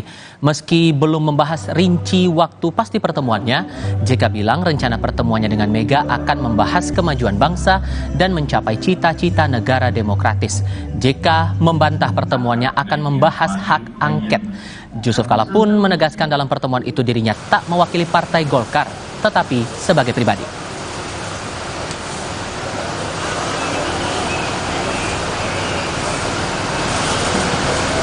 Yang penting apa yang kita ingin capai yaitu suatu negara yang baik, demokratis, dapat dicapai. Pak JK, tapi nanti jikalau bertemu menu utama yang akan dibahas apa sih Pak? Apakah nanti Pak JK mewakili sebagai Golkar atau PDIP atau Pak JK sebagai pengusung Pak Anies dengan pengusung Pak Ganjar begitu Pak? Sebagai suka lah. Sebagai suka berarti sebagai pendukung Anies dan tidak mewakili partai politik Pak JK? Sama sekali, apa urusan saya dengan partai politik? Apakah soal hak angket atau mungkin untuk kemajuan bangsa? Termasuk soal hak angket? Ya pokoknya untuk kemajuan bangsa ke apa itu demokrasi di Indonesia. Itu aja. Perhitungan pemilu urusan tim nasional masing-masing dan partai-partai belum sampai ke situ. Ya pertemuan dari hati ke hati sudah jalan. Apakah pertemuan Yusuf Kala dan Megawati Soekarno Putri bisa diartikan sebagai konsolidasi kekuatan pasca pemilu? Kami akan diskusikan bersama dengan para narasumber. Bergabung saat ini Hamid Awaludin, dosen Fakultas Hukum Universitas Hasanuddin, lalu ada Erlangga Pribadi, pengamat politik dari Universitas Erlangga, dan Adi Prayitno, Direktur Eksekutif Parameter Politik Indonesia. Selamat sore semuanya, apa kabar? Selamat sore. Terima kasih semuanya sudah bergabung bersama kami dalam diskusi Kompas Petang kali ini. Anda sebagai orang dekat dari Pak JK nih, Pak Hamid, ini kan dibilang bahwa pertemuan antara Pak JK dengan Bu Mega ini ngomongin soal kemajuan bangsa. Tapi detailnya apa kalau kemudian nggak ngomongin soal hak angket? Gini, saya ingin jelaskan dulu ya. Tapi tujuannya itu bukan bicara soal angket. Karena rencana pertemuan ini sudah lama sebenarnya. Sudah sebelum pemilihan umum diselenggarakan. Nah, isu hak angket ini kan muncul setelah pemilu kan? Jadi pasti motifnya, pasti niatnya bukan membicarakan hak angket. Itu satu dulu. Saya tahu. Ya. Nah, kedua, tidak perlu ada dipersoalkan dan diinterpretasikan secara liar pertemuan keduanya. Karena mereka juga biasa bertemu. Saya tahu karena saya ketika Ibu Mega ulang tahun, saya datang, saya ngobrol, saya katakan, Bu, sudah lama Ibu tidak makan makanan Sulawesi Selatan. Bagaimana kalau Ibu makan di tempatnya Pak JK? Ibunya lah spontan jawab, mau dong, tolong ke Ibu JK, mau asal jangan pedas ya, hanya waktunya ini kita atur. Itu sebelum pemilu loh. Nah, saya menganggap bahwa yang dihebohkan sekarang ini seolah-olah pertemuan yang bakal terjadi itu adalah angket. Itu tidak benar. Sebelum pemilu itu momennya kapan sih Pak? Itu beberapa minggu sebelum pemilu. Ya, waktu Ibu Mega ulang tahun. Oke. Ya, jadi tidak ada rumusan pembicaraan bahwa harus mereka bicara tentang hak angket, ya. Jadi sekali lagi jangan dibawa ke arah hak angket ini pembicaraan, tidak ada itu. Tapi kalau kemudian karut-marut proses pemilu yang dibilang curang oleh beberapa pihak, kemudian masalah rekap suara pemilu yang juga masih diperbincangkan, itu nggak akan dibahas juga tuh Pak? Wah, bisa saja dalam dinamika pertemuan mereka itu bisa saja diangkat. Tapi sekali lagi motif pertemuannya bukan karena itu. Silaturahmi biasa. Itu. Tapi seberapa penting sebetulnya pertemuan ini, karena momennya juga terbilang krusial begitu, masih di ujung-ujung proses rekapitulasi juga. Kenapa perlu direncanakan untuk segera? Wah, itu biasa saja. Antara lain dua tokoh bertemu, itu kan bisa menambah kesejukan suasana yang mulai menghangat kan, antara Bu Mega dengan Pak Yusuf Kala, karena bagaimanapun dua-duanya pernah menduduki posisi tertinggi pertama dan tertinggi kedua di Republik. Itu adalah simbol. Jadi kalau dua simbol bertemu bersilaturahmi, itu kan bagus pesannya kepada rakyat kan. Oke. Dari aspek positifnya. Oke. Kalau Anda menangkapnya Mas Adi, ini pertemuan yang biasa-biasa saja antar kedua tokoh politik, tokoh negara, atau ada makna lain di balik ini semua? Saya kira yang dibicarakan itu all in ya, bahwa isu-isu mutakhir, isu-isu aktual termasuk tentang kondisi bagaimana perpolitikan kita saat ini. Karena apapun Megawati ini adalah ketua umum partai politik, mantan Presiden Republik Indonesia, dan kita juga tahu Pak JK ini adalah aktivis politik, pengurus Golkar, dan juga mantan wakil presiden 2 kali. Jadi bagi saya nggak mungkin kalau bicara hanya hal-hal yang sifatnya normatif terkait kondisi politik kita saat ini. Ada sesuatu yang sifatnya happening ya. Mungkin sangat terkait dengan begitu banyak manuver-manuver politik. Mas Adi? Kami coba perbaiki komunikasi kami dengan Adi Prayitno. Sambil kita perbaiki komunikasi, saya ke Mas Angga dulu kalau begitu. Mas Angga, Anda menangkapnya gimana kemudian ini? Rencana pertemuan ini dia pandang biasa-biasa saja atau ada hal lain? Iya, kalau saya lihat memang tujuannya seperti yang diutarakan oleh Pak JK itu untuk kemajuan bangsa, untuk demokrasi. Tapi dalam proses komunikasi, saya pikir hal-hal yang sangat penting yang kemudian sekarang menjadi isu aktual seperti misalnya hak angket, kecurangan, dan hal-hal yang lain tentu akan menjadi bagian dari perbincangan. Apalagi ini adalah dua elit utama dalam politik di Indonesia yang bertemu. Saya pikir hal-hal tersebut pasti mengalir menjadi bagian dari perbincangan gitu. Artinya bahwa kalau diutarakan bahwa pertemuan itu sudah dilakukan, sudah direncanakan sebelum pemilu, tentu bahwa perkembangan-perkembangan yang muncul saat ini pasca pemilu akan menjadi bagian dari perbincangan di antara Bu Megawati dan Pak JK. Oke, kalau melihat karakter dari Bu Mega sendiri, bagaimana ia akan menyikapi rencana pertemuan ini menurut Anda, Mas Angga? Kalau misalnya melihat dari karakter Bu Mega tentu akan sangat menyambut ya pertemuan tersebut, dan modelnya Bu Mega itu kemudian sangat peduli dengan isu-isu utama politik yang sedang berkembang. Apalagi ini terkait dengan tentunya problem-problem yang terkait dengan pemilu. Nah, tentunya akan menjadi salah satu isu utama yang menjadi concern perhatian dari Bu Mega itu sendiri. Dan saya pikir juga Pak JK juga seperti itu. Artinya bahwa dalam proses yang muncul, isu-isu aktual tidak mungkin tidak diperbincangkan oleh mereka. Ya. Pak Idrus sempat bilang bahwa untuk pertemuan ini jangan bawa-bawa Partai Golkar. Jadi bisa dipastikan Pak Hamid bahwa Pak JK akan bertemu dengan Bu Mega tidak membawa atribusi sebagai bagian dari Partai Golkar?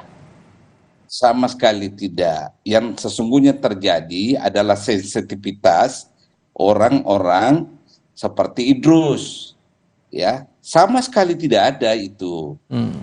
Tidak membawa atribut ataukah membawa mengklaim diri merepresentasi Partai Golkar pada saat pertemuan.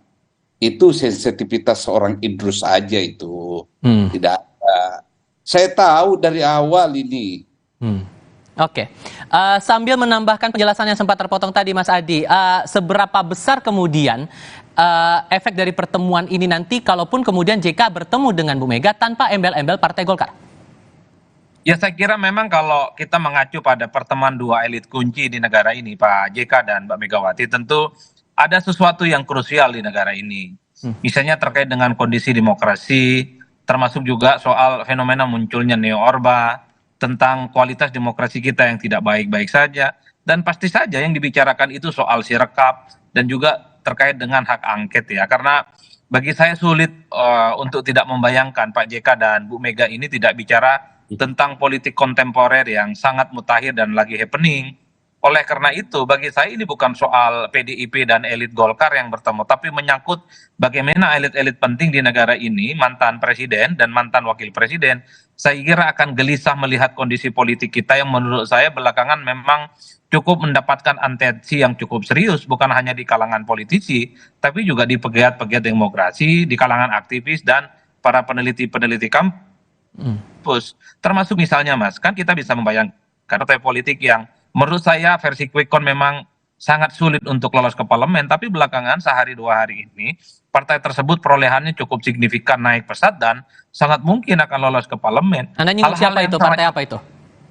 Adalah partai politik tertentu. Saya kira Mas Tifal juga pura-pura tidak tahu ini. Cuman yang ingin saya katakan adalah ini bentuk keresahan ya antar elit di negara ini yang melihat potret pemilu dan kondisi demokrasi kita yang tidak baik-baik saja.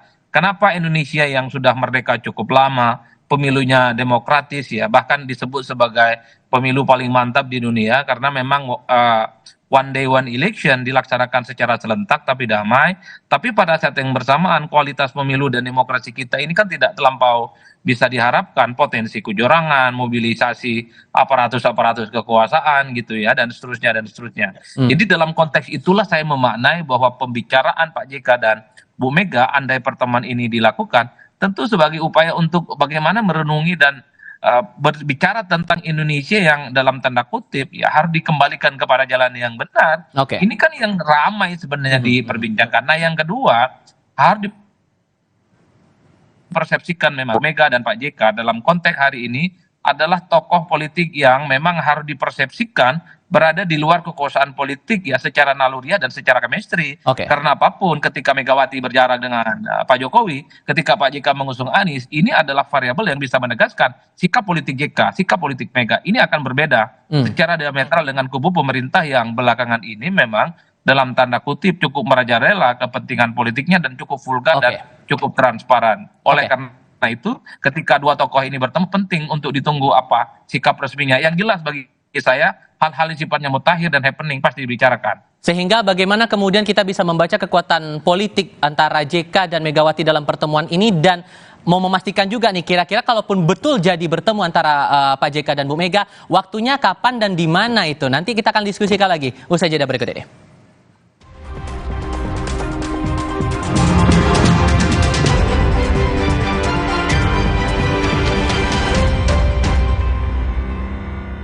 Setelah 8 bulan pemerintahan Pak Jokowi, Mas Ahaye masuk. Demokrat artinya apa yang salah? Tapi yang perlu saya sampaikan kepada publik adalah begini. Ada pandangan politik dan ada pilihan politik. Ada jabatan jenderal kehormatan yang diberikan Pak Presiden Jokowi untuk Pak Prabowo Subianto. Bukan ujuk-ujuk gitu. Semuanya ada maknanya itu. Meneguhkan pengabdian kepada rakyat, bangsa, dan negara. Rosi, Sabtu 2 Maret pukul 10 malam di Kompas TV. Energi kehidupan diambil Tuan Cungkat yang tamak, sampai alam ia rusak. Putri Hijau bertekad menyelamatkan, berbuka dan hidupkan harapan. Marja. Hari-hari sibuk, itu pilihan. Tapi luwak white coffee selalu menemaniku. This is my way. Cobain deh. Now I'm here because of Luwak hitam baru 21. 21. 2 sendok kopi dan 1 sendok gula. 21. Bubuk kopi lebih kental. Kopi luwak hitam baru. Enaknya buka puasa, makan aroma kelapa, manis dan gurih, menarik mulut, dicelup semua makin suka. Manis dari air kelapa, gurih dari daging kelapa, Terasa juga manis lapanya. Ramadan di rumah wajib ada, gurihnya kelapa asli, hangatkan Ramadan. Kakak, sahur. Sahur ya, Bu. Sahur kan penting, Kak. Makan sedikit aja ya. Biar kuat puasanya, lengkapi ya sahurnya dengan Energen. Nutrisinya lengkap, kenyang lebih lama. Kuat puasa seharian. Energi kehidupan diambil Tuan Cungkat yang tamak, sampai alam ia rusak. Putri Hijau bertekad menyelamatkan, berbuka dan hidupkan harapan. Marja.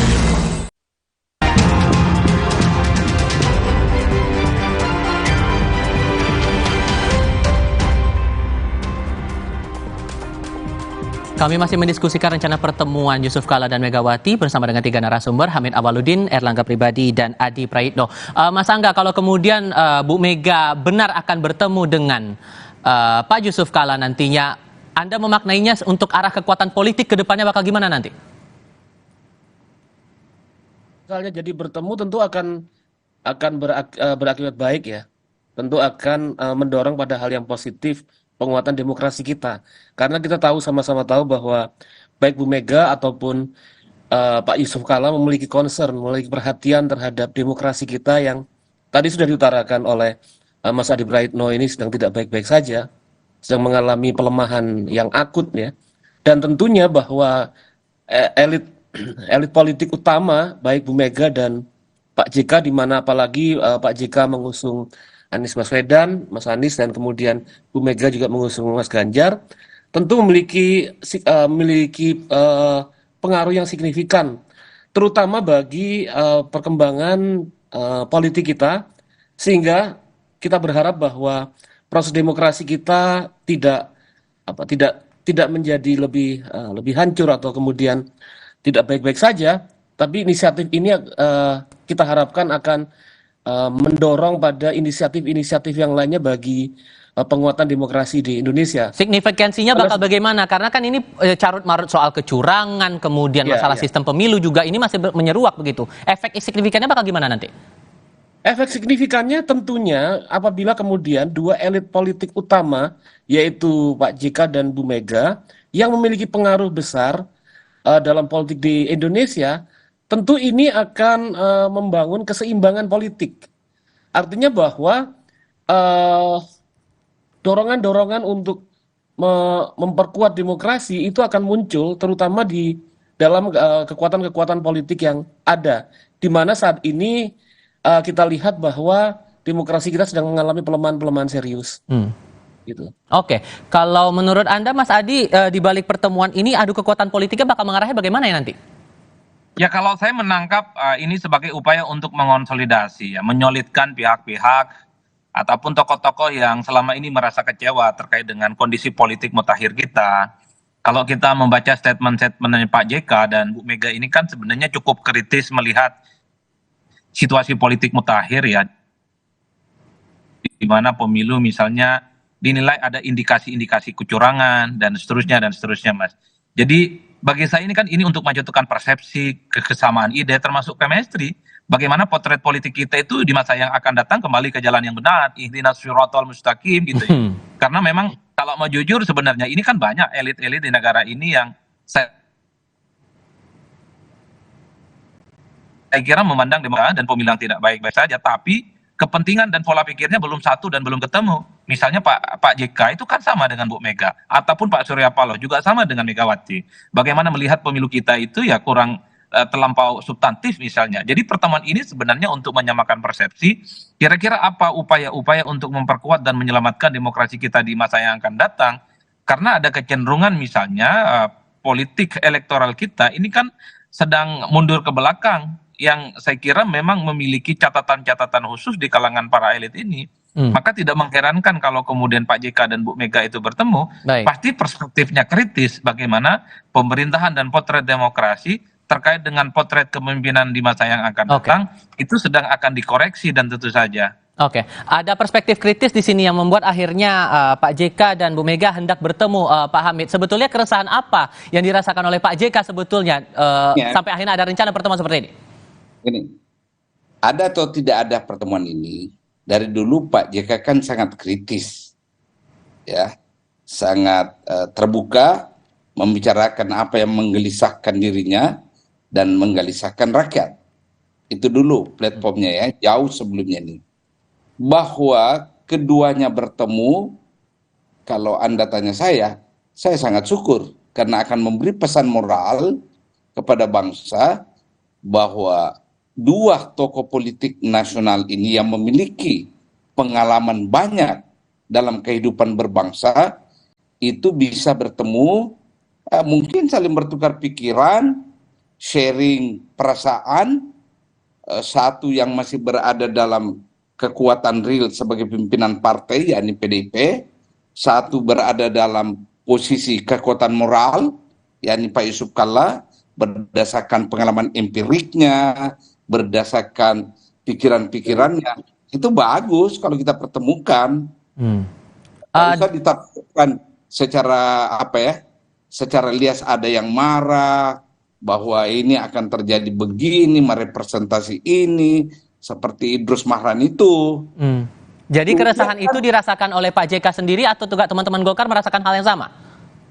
Saya kira dari dulu Anda kan lihat sikap-sikap Pak JK kan, mulai persiapan pemilu misalnya, ya sudah bicara macam-macam dalam konteks ingin mengatakan mari kita bernegara, tegakkan konstitusi, jalankan pemilu dengan benar dan baik. Itu jauh sebelum pemilu beliau sudah sangat kritis. Begitu juga kebijakan-kebijakan pemerintah yang menurut beliau ya secara kalkulasi itu tidak benar. Ya. Jadi kalau itu konstan Pak JK sangat kritis terhadap jalannya pemerintahan, jalannya demokrasi, jalannya kehidupan ekonomi, itu dari dulu kan konsisten beliau. Oke, sebetulnya kalau hubungan antara Pak JK dengan Golkar ini gimana sih Pak kondisinya sekarang? Ya, saya kira begini, banyak orang ya, ada orang tertentu yang mengatakan Pak JK kehilangan pengaruh di Golkar. Ada saja yang bilang begitu, tapi faktanya diam-diam banyak juga orang Golkar, sesepuh Golkar, mantan aktivis Golkar datang bertemu Pak JK.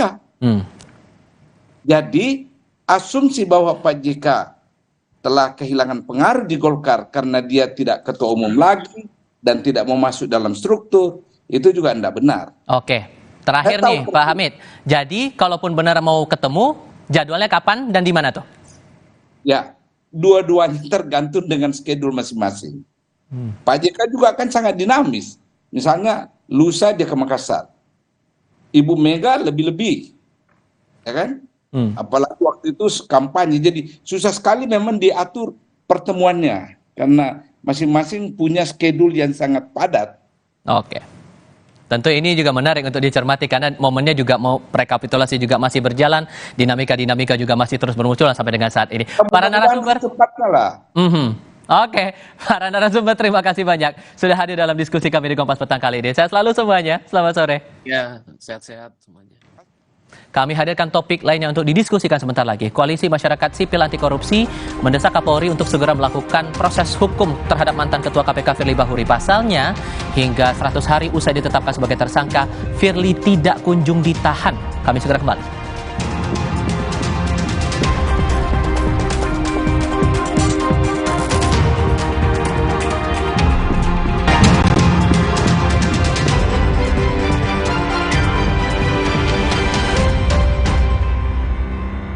Hidup jadi nggak penuh beban lagi karena dia.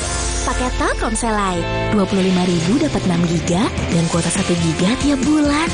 Telkomsel Lite, dibawa relax aja.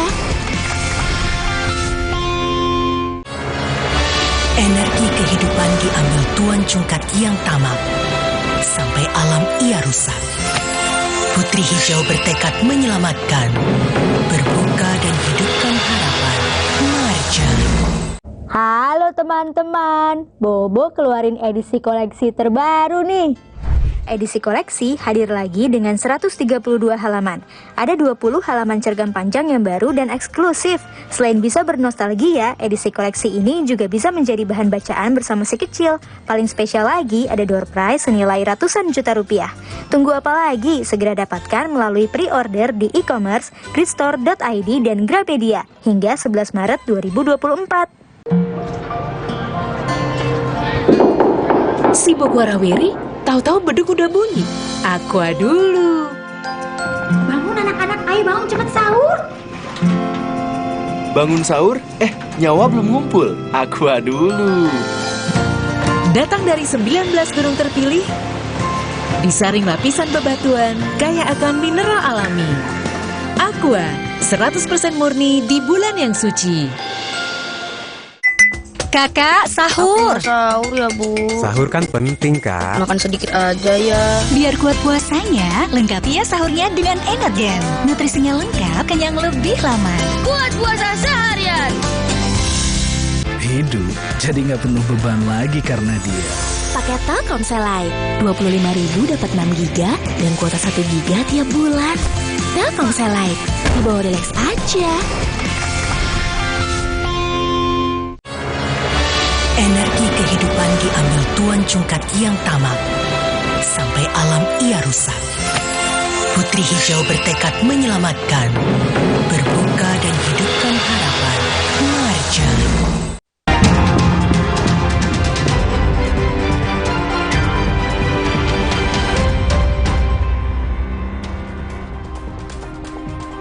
Kompas Petang berlanjut dengan topik lainnya, Saudara. Koalisi Masyarakat Sipil Anti Korupsi mendesak Kapolri turun tangan untuk kepastian proses hukum terhadap mantan Ketua KPK Firly Bahuri.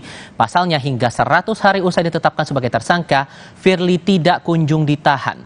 Koalisi Masyarakat Sipil Anti Korupsi yang diwakili Abraham Samad, Saud Situmorang, Novel Baswedan, dan beberapa orang lainnya membawa langsung surat yang ditujukan untuk Kapolri ke Bareskrim Mabes Polri pada Jumat siang. Ada 3 poin dalam surat yang dilayangkan. Di antaranya, meminta Kapolri memanggil Kapolda Metro Jaya sebab berkas perkara Firly sudah 3 kali bolak-balik dari Kejaksaan Tinggi DKI ke Mapolda. Selain itu, Koalisi Masyarakat Sipil juga mendesak Kapolri segera menahan Firly untuk memudahkan proses penyidikan. Kapolri pun diminta memastikan proses hukum Firly bebas dari konflik kepentingan.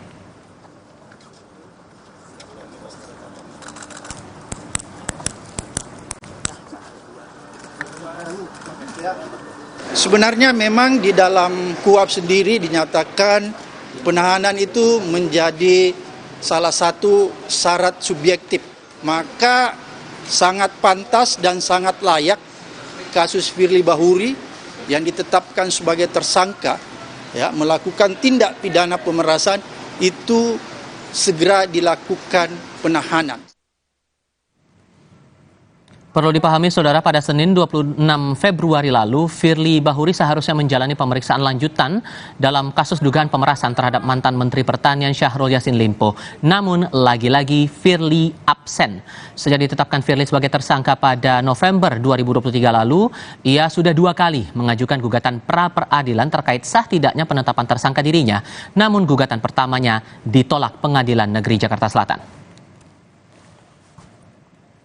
Sudah lebih dari 100 hari pasca Firly Bahuri berstatus sebagai tersangka dugaan pemerasan Syahrul Yassin Limpo, ia belum juga ditahan. Padahal ancaman hukumannya dikenakan di atas 5 tahun penjara. Apa yang menahan polisi menahan Firly? Kami diskusikan bersama dengan para narasumber. Bergabung saat ini Ketua Komisi Pemberantasan Korupsi periode 2011-2015 Abraham Samad dan anggota Kompolnas Yusuf Warsim. Kami juga menantikan kehadiran Kadif Bin Kumpolri 2007-2009 Arianto Sutadi. Selamat sore Bapak-bapak sekalian, apa kabar? Selamat sore. Nah, Pak Arianto sudah bergabung bersama kami saat ini. Pak Arianto, selamat sore. Selamat sore, Pak. Oke, terima kasih semuanya sudah bergabung bersama kami. Dalam surat Pak Samad, Anda bersama dengan teman-teman koalisi menyurati kepada Kapolri. Sementara kasus kita paham ini diusut di Polda Metro Jaya. Kenapa harus menyurati Kapolri? Ya, karena kan begini ya, kepolisian ini birokratis dan terstruktural, beda dengan KPK ya. Oleh karena itu, walaupun misalnya penyelidikan dilakukan oleh pihak Polda, tentulah itu tidak bisa terlepas begitu saja untuk dikontrol dari tingkat yang paling di atas, dalam hal ini Kapolri. Oleh karena itu, kita bersuratlah pada Kapolri, karena menurut informasi dari teman-teman yang dari kepolisian juga, mantan penyidik KPK, katanya bahwa Karyoto Kapolda sebenarnya juga sudah berkeinginan untuk segera melakukan penahanan. Namun demikian belum ada perintah, belum ada persetujuan dari Kapolri, sehingga beliau belum berani melakukan penahanan. Itu yang saya dapatkan kabar dari teman-teman mantan penyidik KPK yang bertugas, yang ada sekarang di kepolisian. Oleh karena itulah sehingga mendorong kita untuk menyurat kepada Kapolri langsung agar supaya kasus ini menjadi perhatian serius. Karena menurut saya kasus ini kan menjadi perhatian publik. Semua publik memperhatikan kasus ini. Kenapa publik memperhatikan kasus ini? Karena ini kasus menurut hemat saya adalah kasus yang luar biasa ya. Kenapa saya katakan luar biasa? Ada seorang penegak hukum, seorang pemberantas korupsi yang seharusnya menegakkan hukum, yang seharusnya melakukan pemberantasan korupsi. Tapi yang terjadi justru yang bersangkutan melakukan tindak pidana korupsi. Jadi ini luar biasa kejahatan yang dilakukan. Tidak bisa diterima akal sehat. Sehingga menurut saya ini harus menjadi perhatian yang serius. Belum lagi kalau kita lihat sudah 100 hari lebih ya. Ada perkembangan.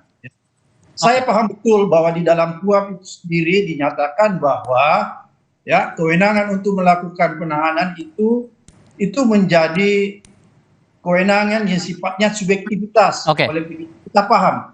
Tapi di dalam KUHP juga dijelaskan bahwa hukuman ya atau ancaman hukuman yang 5 tahun ke atas, maka itu juga seyogianya dilakukan penahanan terhadap orang yang sudah ditetapkan tersangka.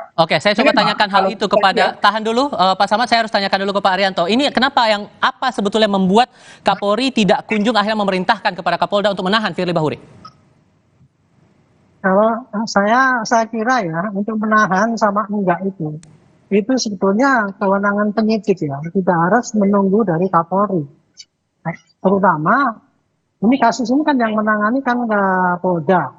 Jadi Kapolda pun tidak perlu memerintahkan sebetulnya, itu tergantung daripada penyidik sendiri yang menentukan apakah dia itu perlu ditahan apa tidak. Nah, saya tidak tahu ini kenapa selama ini kok sampai Polda tidak pernah menahan. Dulu saya perkirakan dia tuh tidak berani menahan karena ragu-ragu ya kemungkinan apakah berkas ini diterima di jaksa apa tidak. Sehingga apabila ditahan di luar kemudian oleh jaksa dikembalikan lagi nggak kunjung selesai, takut masa penahanannya habis. Sehingga waktu itu karena Firly dianggap masih kooperatif ya gitu, kapan dipanggil masih bisa datang, maka kemudian tidak dikenakan penahanan. Tapi sekarang begitu ternyata berkas itu oleh jaksa dinyatakan tidak lengkap, maka harusnya kan penyidik Polda Metro itu melengkapinya gitu. Tapi kemudian saya dengar kemarin katanya Firly tidak tahu keberadaannya di mana gitu. Ya, dari penasihat hukum juga mengatakan demikian. Nah, seandainya memang demikian ya sekarang harusnya berubah menjadi penangkapan, harusnya begitu. Jadi, tapi intinya penahanan itu bukan perintah dari Kapolri. Ini kan kasus penyidikan biasa ya, walaupun itu luar biasa karena tersangkanya seorang mantan jenderal polisi. Tapi kan pernah juga dulu Pak Teddy juga mantan jenderal polisi juga landai-landai saja itu kayak itu ditahan kemudian dilimpahkan ke kejaksaan. Itu kira-kira yang saya bisa jelaskan dalam konteks ini. Ini masalah penahanan semacam ini Kompolnas melihatnya gimana? Prosesnya tuh harusnya gimana dan ada apa yang salah sebetulnya sampai lempar-lemparan begini? Baik, terima kasih. Apa yang disampaikan oleh senior kita Pak Arinanto itu kami setuju itu sudah sering kami sampaikan. Nah, yang kedua, semula memang kami menyarankan agar ini ditangani oleh Barreskrim, tapi ini sudah berjalan dan diyakinkan bahwa Polda Metro Jaya profesional, maka ini terus yang kita dorong. Nah, terkait dengan penahanan ini, ya alasan subjektif dan objektif yang di KUHP itu kan sudah sangat jelas gitu. Kalau secara objektif ya sudah patut ditahan. Hanya seperti yang disampaikan oleh Pak Arinanto tadi itu kaitannya dengan alasan subjektif yang diyakinkan tidak menghilangkan barang bukti. Tapi kalau sudah seperti ada informasi tidak bisa dideteksi di mana posisinya, tentu alasan subjektif itu bisa menjadi tidak dipertimbangkan karena diindikasikan akan menghilang, maka SOP-nya itu kan namanya sudah tersangka dan itu sudah putusan pra peradilan sah, penyidik kewenangannya harus tetap kita hormati. Hanya kewenangannya kalau dalam perkembangan seperti sekarang ini memang sepatutnya sudah dikeluarkan surat penangkapan. Ketika tidak ditemukan maka SOP selanjutnya kan dibuat daftar pencarian orang. Karena dalam KUHP pun juga sudah ada memerintahkan bisa ditahan kalau sudah ada ancaman pidana di atas 5 tahun ya Pak? Ya, itu alasan objektifnya sudah terpenuhi sebenarnya untuk dilakukan penahanan. Hanya dalam pantauan Kompolnas yang sering kami lakukan koordinasi, FP itu akan ditahan. Nah, cuman ya biasa seperti yang disampaikan oleh Pak Arinanto itu terkadang dalam penyidikan terkait dengan pelimpahan berkas di jaksa penuntut umum, hal-hal yang harus dilengkapi apabila ada petunjuk, penyidik tidak ingin kehilangan kehabisan waktu untuk melakukan penahanan sehingga penahanan itu disesuaikan dengan itu. Nah, ini tentu sekali lagi ini ada pada kewenangan penyidik. Namun dalam perkembangannya kami terus mendorong agar ini profesional terkait dengan petunjuk-petunjuk jaksa yang itu dirasa belum lengkap dan masih ada, tentu itu harus dipenuhi. Dorongan itu datang dalam bentuk surat atau dalam bentuk pernyataan atau gimana Pak dari Kompolnas? Ya tentu kami kan sebagai pengawas fungsional Polri terhadap integritas dan kinerja, kita bisa berkoordinasi secara informal, juga bisa berkoordinasi secara formal, tidak kaku ya, fleksibel. Namanya ini dalam pantauan kan kasus ini menyita perhatian publik, tentu koordinasi yang lebih cepat terus kami lakukan. Seperti informasi bahwa akan dilakukan penahanan itu sudah sering kami dapatkan. Hanya sekarang kami dorong sepanjang ini profesional pasti akan ditahan. Baik, Pak Samad, ada yang juga menduga bahwa kasus ini yang tarik ulur seperti ini juga ada dugaan muatan politis. Anda juga menangkap hal demikian? Itu kan spekulasi-spekulasi yang berkembang ya, sangat sulit dibuktikan. Tapi saya ingin berbicara dalam konteks penegakan hukum ANSI semata ya. Kita abaikan semua anasir-anasir seperti itu karena itu susah mendapat kepastiannya. Yang jelas menurut saya ada asas hukum yang harus dipatuhi. Equality before the law ya. Artinya apa? Semua orang sama kedudukannya di depan hukum. Jangan misalnya ya nanti ada kesan di tengah-tengah masyarakat. Karena Pak Firly ini mantan ketua KPK, dia pensiunan bintang 3, sehingga dia mendapat privilege, ya, tidak disamakan dengan penjahat-penjahat lain. Penjahat-penjahat lain, pencuri ayam di pasar, kalau didapat, ya, ditangkap, itu langsung dijobloskan ke penjara. Padahal kan kejahatannya sama-sama mencuri, mengambil hak orang lain.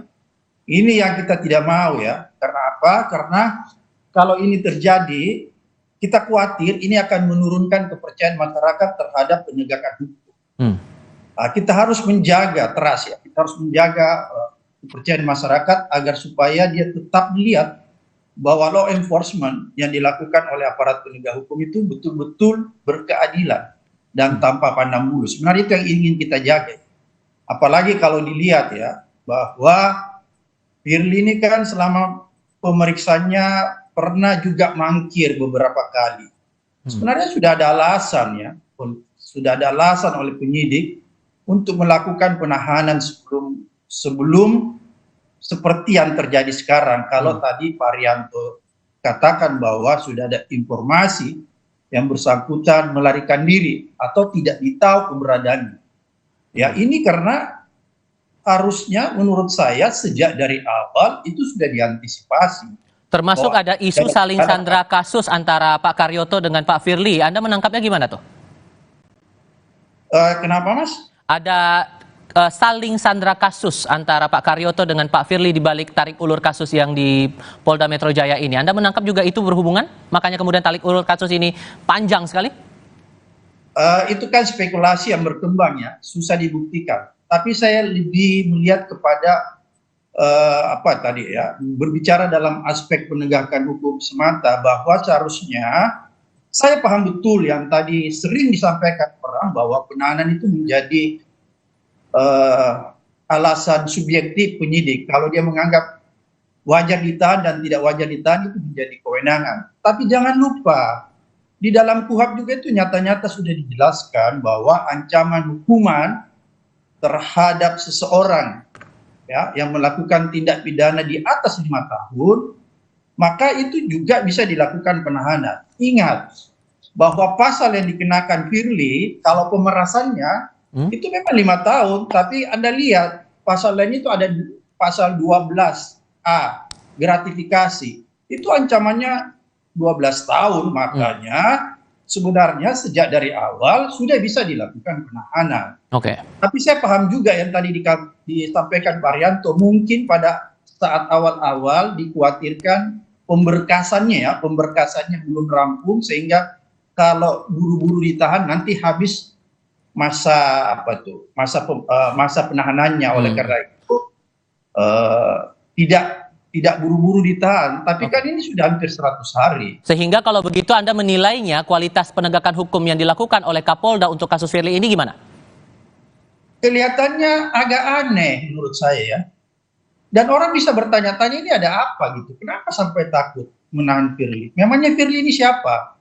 Kan orang bertanya-tanya, dia kan manusia biasa, sama kita semua ini ya. Oleh karena itu menurut saya ini yang menjadi pertanyaan bagi masyarakat banyak, sehingga tadi timbul spekulasi yang tadi Anda katakan bahwa ada orang mengatakan bahwa ada saling sandra. Oleh karena itu spekulasi ini kita harus tepis, kita harus tutup dengan keseriusan aparat dalam hal ini penyidik untuk segera menuntaskan dan melakukan penahanan agar supaya spekulasi atau isu yang berkembang bahwa ada saling sandra itu menjadi tidak terbukti. Tapi sehingga seberapa yakin surat Anda bersama dengan teman-teman koalisi ini bakal dijawab oleh Kapolri, Pak? Saya nggak tahu persis, tapi yang jelas kita sudah sampaikan, mudah-mudahan ditanggapi, tapi paling tidak menurut saya, ini juga harus menjadi perhatian Polda maupun Kapolri. kita paham bahwa kewenangan penahanan itu ada di tangan penyidik. Oke. Tapi kalau di kepolisian, nggak mungkin lah. Aku ini sudah 30 tahun jadi lawyer ya. Nggak berani itu seorang penyidik di kepolisian tiba-tiba menahanan kalau tidak ada perintah dari atasan. Oke. Beda misalnya kalau di institusi lain.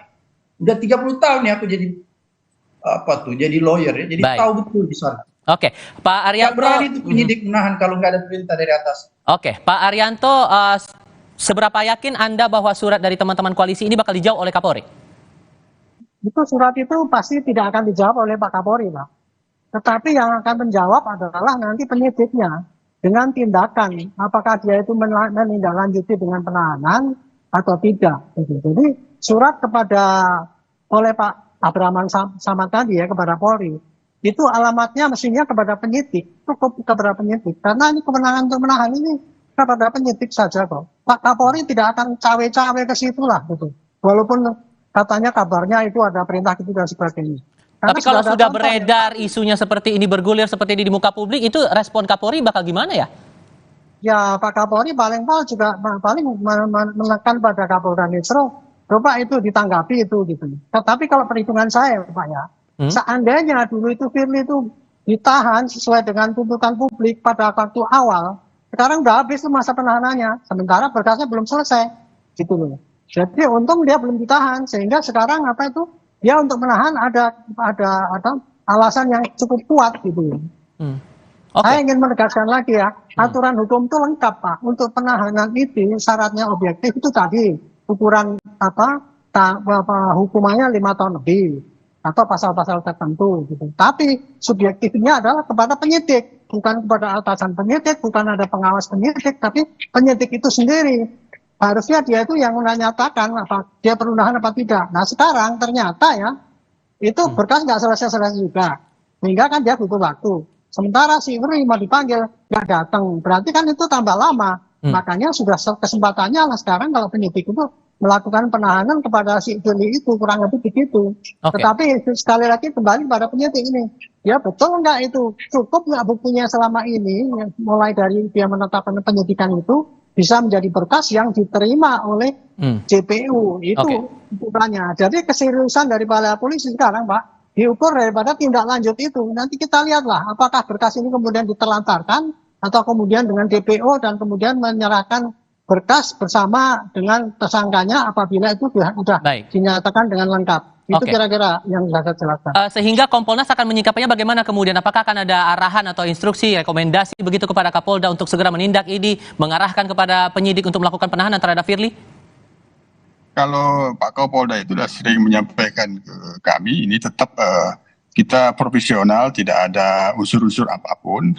Hanya dalam rencana kami nanti kami akan berkoordinasi dengan Komisi Kejaksaan agar kasus ini sama-sama kita kawal dari aspek jaksa penuntut umum, nanti kita bisa berkolaborasi dengan Komisi Kejaksaan sebagai pengawas jaksa. Ini terkadang ada yang belum satu kesepahaman itu biasa antara penuntut dan penyidik sehingga menjadi bolak-balik. Tapi sekali lagi berkas ini harus dilengkapi secara profesional. Kalau memang sudah diindikasikan akan melarikan diri tidak terdeteksi, saya kira nanti kami menyarankan dipertimbangkan untuk mengeluarkan surat penangkapan. Itu kira-kira ke depan agar publik melihat bahwa penyidik Polda Metro Jaya ini profesional. Baik, singkat saja Pak Samad, Anda juga bakal bersurat ke pihak Polda untuk segera mengusut kasus ini?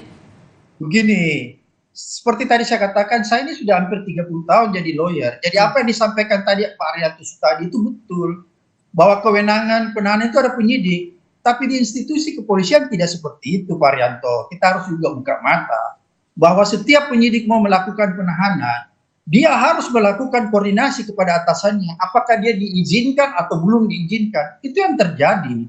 Oleh karena itulah kita melihat bahwa ada kondisi seperti itu sehingga kita harus menyurati kepada pimpinan yang bersangkutan. Dalam hal ini Pak Polri. Jadi sebenarnya itu intinya sederhana aja. Pak Arianto ini pura-pura aja nggak tahu menurut saya. Itu sudah bukan rahasia umum Pak Arianto. Nah ada penyidik di sana berani menahan Firly kalau tanpa ada perintah dari atas. Nggak percaya saya.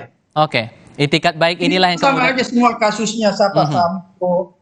Oke. Yang kemarin narkoba itu kan selalu dilakukan penahanan, ini kok enggak. Baik, itikat dari pihak kepolisian untuk mengusut ini juga menarik untuk kita cermati bersama. Para narasumber, terima kasih sudah hadir dalam diskusi Kompas Petang kali ini. Sehat selalu semuanya. Selamat sore. Selamat sore. Terima kasih Pak Arya. Laporan mancanegara hadir sebentar lagi. 112 militer Israel menembaki warga Gaza Palestina saat mengantre bantuan makanan. 112 warga Gaza meninggal, 760 warga terluka akibat tembakan.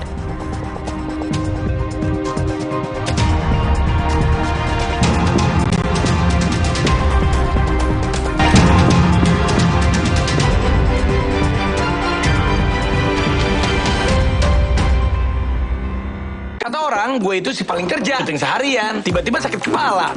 Oskadon, oke buat sakit kepala. Bekerja aktif di pusatnya, dapat diminum sebelum makan, tanpa ngantuk. Oskadon, solusi oke, sakit kepala. Pancenoye. Energi kehidupan diambil Tuan Cungkat yang tamak, sampai alam ia rusak. Putri Hijau bertekad menyelamatkan, berbuka dan hidupkan harapan. Marja. Hidup jadi nggak penuh beban lagi karena dia. Paket Telkomsel Lite, 25.000 dapat 6 GB dan kuota 1 GB tiap bulan. Telkomsel Lite, di bawah Relax aja. Hey guys.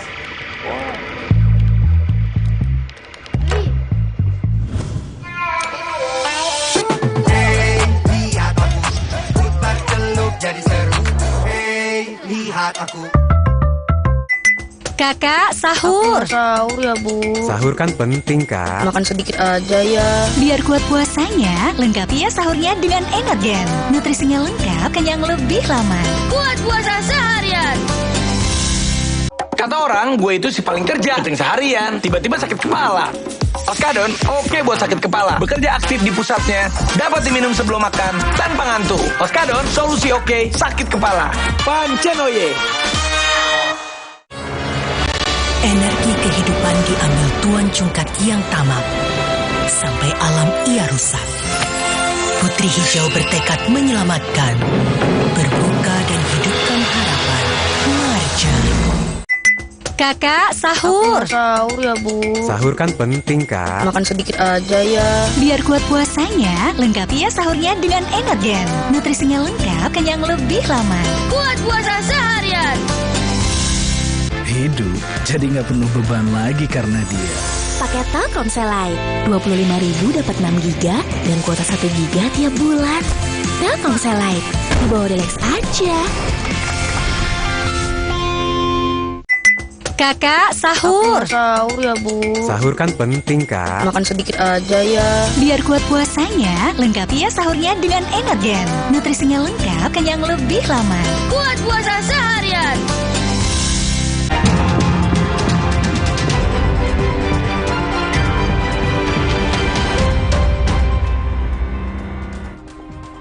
Saatnya laporan mancanegara, saudara. 115 warga Gaza Palestina meninggal ditembaki militer Israel mengantre bantuan makanan pada Kamis kemarin.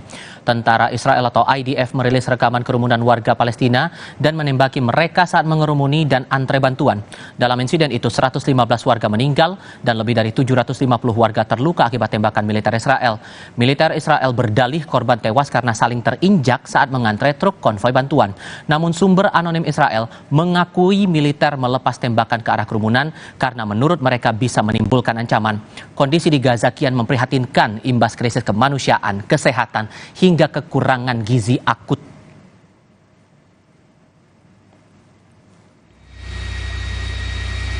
Selepas penembakan massal kerumunan warga Gaza saat berebut bantuan makanan pada Jumat kemarin, militer Israel merilis video operasi militer di wilayah Abbasah, kota Khan Yunis, Gaza Selatan. Video menunjukkan tank menembakkan peluru dan pasukan operasi militer di antara reruntuhan bangunan. Mereka mengklaim menemukan senjata dan menghilangkan puluhan teroris, namun hal ini belum diverifikasi oleh pihak Palestina. Menurut Israel, militer Abbasah berpartisipasi serangan ke lintas barat Israel pada Oktober 2023 lalu.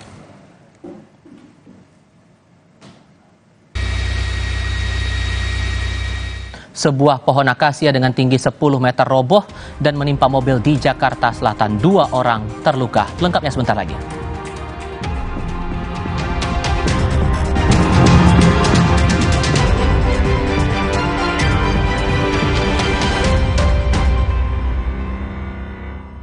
orang, gue itu si paling kerja. Keting seharian, tiba-tiba sakit kepala.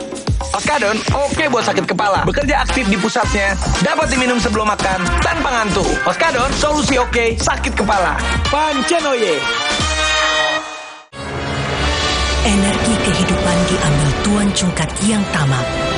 Sampai alam ia rusak. Putri Hijau bertekad menyelamatkan, berbuka dan hidupkan harapan. Marja. Hidup jadi nggak penuh beban lagi karena dia. Paket Telkomsel Lite, 25.000 dapat 6 GB dan kuota 1 GB tiap bulan. Telkomsel Lite, di bawah Delex aja. Hey guys.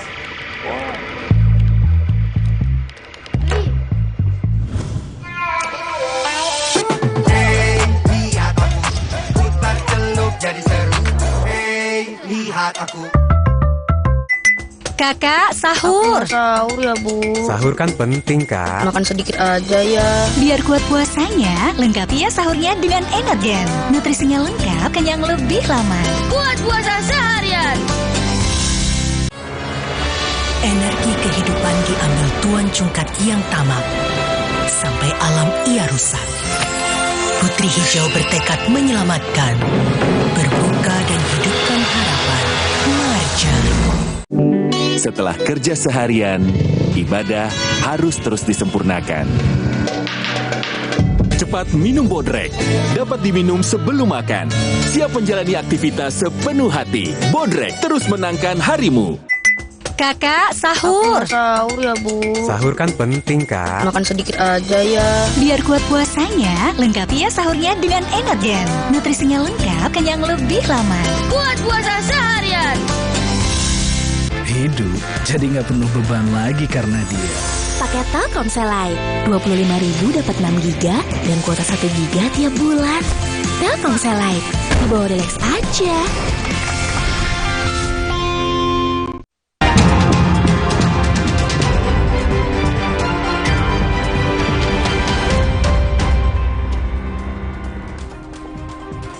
Diduga rapuh pada bagian akar, sebuah pohon akasia setinggi 10 meter tumbang dan menimpa mobil di Jalan Iskandar Syah, Kebayoran Baru, Jakarta Selatan pada Sabtu siang.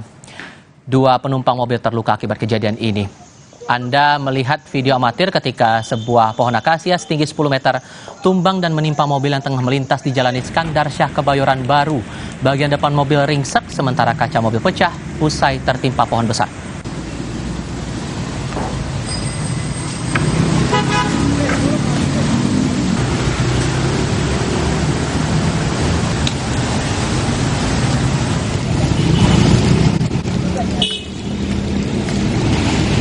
Petugas gabungan dari Damkar, PPSU, dan BPBD langsung memotong pohon yang tumbang agar tidak mengganggu pengguna jalan lain.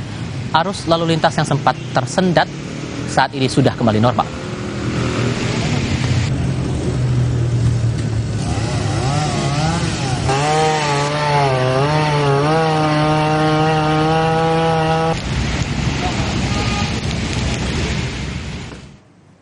Demikian rangkaian Kompas Petang kali ini. Gelar perkara akan hadir sebentar lagi. Saya Tifal Solesa.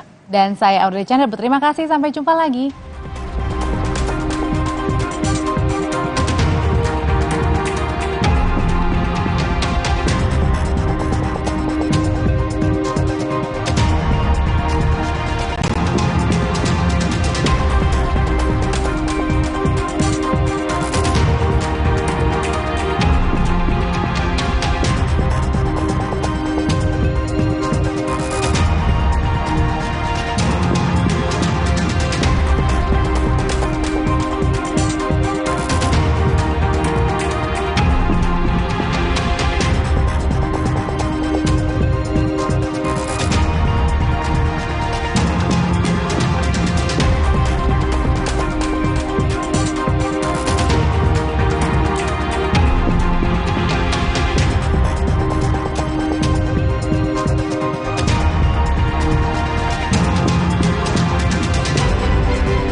Terima kasih Anda telah menyaksikan Kompas Petang.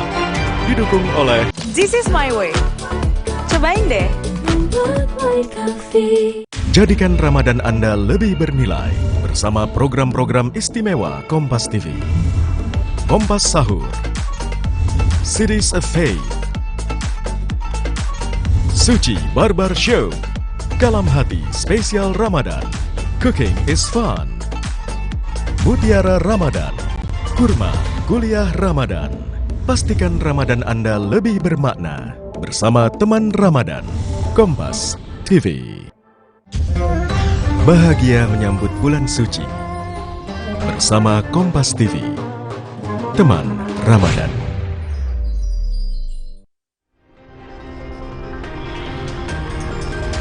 Polisi membongkar praktik jual beli anak yang mengincar orang tua bayi tidak mampu. Tindak pidana ini berawal dari adanya laporan yang dilakukan oleh saudari T yang juga awalnya yang bersangkutan sebagai pelapor, namun dari hasil pendalaman penyelidikan oleh penyidik dan kita tetapkan juga sebagai tersangka. Jadi T ini awalnya ada semacam perjanjian di bawah tangan dengan saudari EM yang memang sudah beberapa kali melakukan transaksi pembelian bayi tanpa melalui prosedur.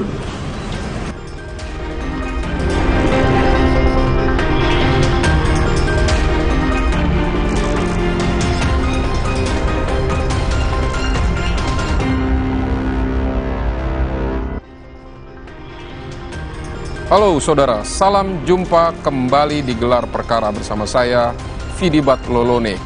Di Tambora, Jakarta Barat, seorang ibu rela menjual bayinya yang baru berumur 1 bulan setelah dijanjikan uang 4 juta rupiah oleh orang yang baru dikenalnya di medsos. Namun setelah pelaku membawa anaknya, ibu korban hanya menerima 1,5 juta rupiah. Berkali-kali menagih tapi tak direspons. Merasa ditipu, ibu korban lapor polisi bahwa anaknya telah diculik.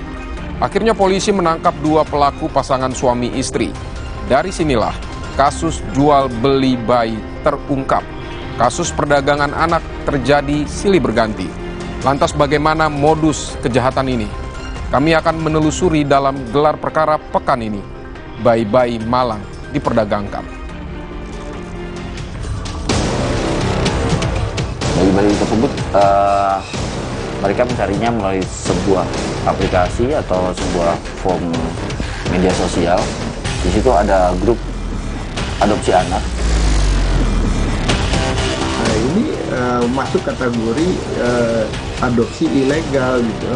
Maka ini harus diproses secara hukum.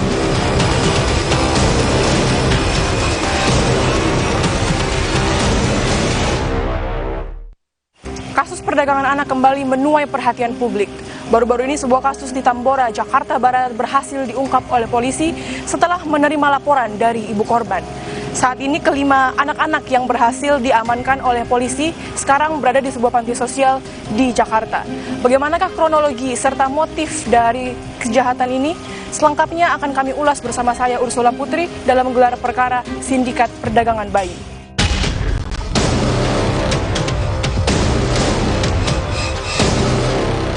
Inilah detik-detik aksi polisi menggerebek sebuah rumah di Kota Bandung, Jawa Barat. Polisi mendapati 5 anak balita berusia 3 bulan hingga 4 tahun dalam kondisi tak terurus. Polisi telah menangkap para pelaku, termasuk seorang ibu korban. Kini, ketiganya ditetapkan sebagai tersangka. Penyidik mengamankan 3 orang. Yang pertama atas nama T, jenis kelamin perempuan, umur 35 tahun. Yang bersangkutan berstatus sebagai ibu kandung dari salah satu bayi yang kami selamatkan. Kemudian yang kedua adalah perempuan atas nama EM, umur 30 tahun, yang juga berperan sebagai dikatakan pelaku utama dalam tindak pidana perdagangan orang ini, bersama dengan seorang laki-laki inisial atas nama AN yang merupakan suami siri daripada tersangka EM ini. Baru-baru ini, kami mendatangi panti sosial asuhan anak balita Tunas Bangsa milik Dinas Sosial DKI Jakarta. Kami ingin mengetahui bagaimana kondisi 5 balita korban perdagangan anak. Namun, pihak panti asuhan belum memberi izin pada kami. Saudara, di panti asuhan Tunas Bangsa di Cipayung, Jakarta Timur inilah kelima anak korban perdagangan bayi tersebut akhirnya dirawat. Walaupun kami belum melihat kondisi bayi tersebut secara langsung, namun menurut pengakuan petugas panti, kelima anak dalam kondisi baik. Hingga saat ini, polisi dan juga dinas sosial masih mencari keberadaan orang tua dari kelima bayi tersebut.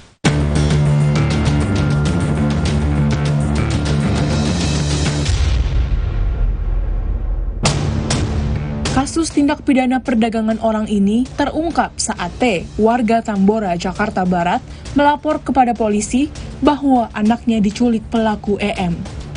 Berdasar keterangan polisi, kasus ini berawal saat T yang tengah hamil 8 bulan berkenalan dengan pelaku EM di media sosial Facebook dalam grup adopsi. Selanjutnya, T dan EM membuat kesepakatan di bawah tangan menjual bayi seharga 4 juta rupiah. Setelah melahirkan, T menyerahkan bayinya pada EM.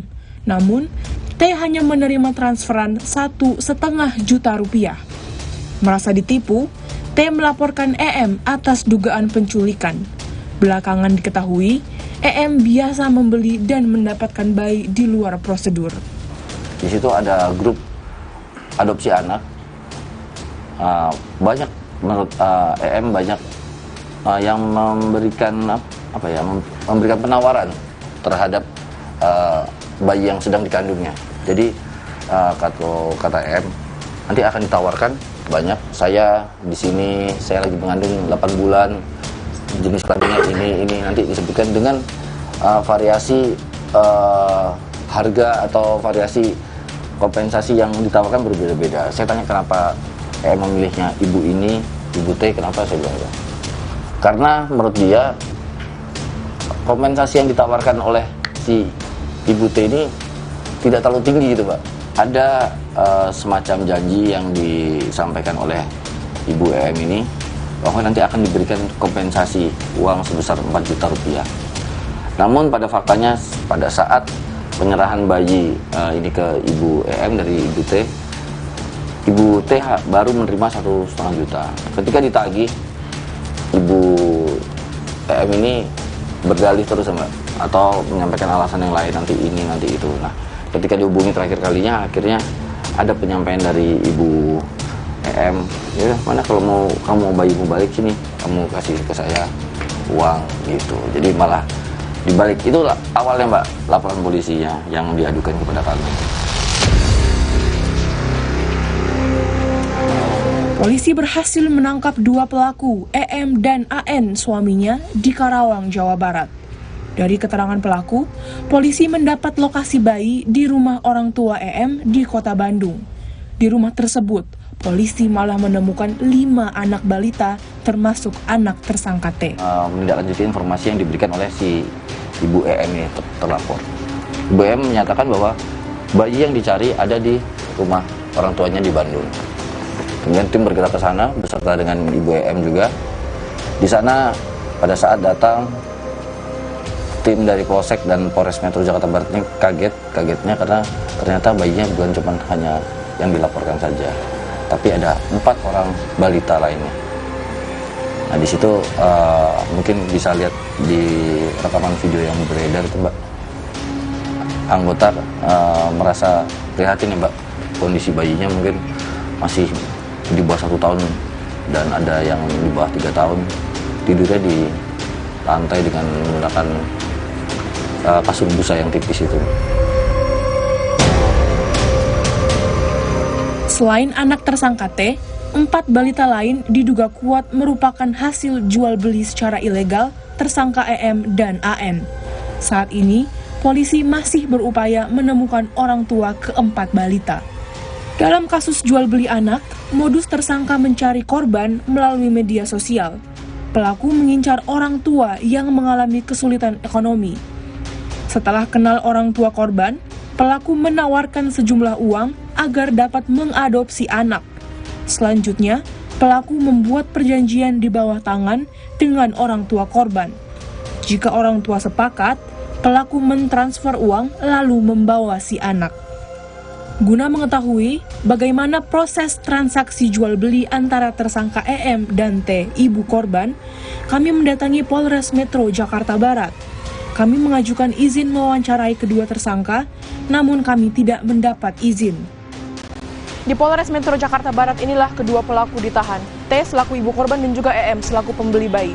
Menurut keterangan yang diberikan oleh polisi, alasan T menjual bayinya adalah karena T merasa tidak memiliki kemampuan untuk membesarkan bayinya, sedangkan EM menjelaskan bahwa alasan membeli bayi T adalah untuk dibesarkan. Dalam kasus perdagangan anak di Tambora, penetapan T, ibu korban, sebagai tersangka telah sesuai prosedur. Nahar, Deputi Perlindungan Khusus Anak, Kementerian Pemberdayaan Perempuan dan Perlindungan Anak menyebut, kasus jual beli anak antara T dan tersangka EM telah melanggar Undang-Undang Perlindungan Anak.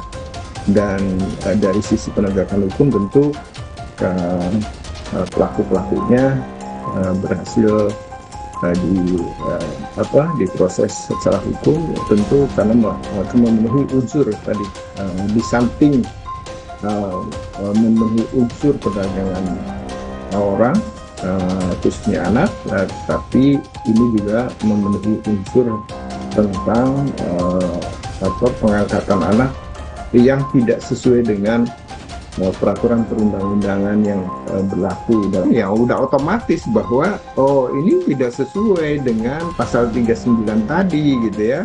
Ini masuk kategori adopsi ilegal gitu. Maka ini harus diproses secara hukum gitu ya. Dan siapa yang melakukan? Tentu soal tahu tidak tahu kan berlaku fiksi hukum ya.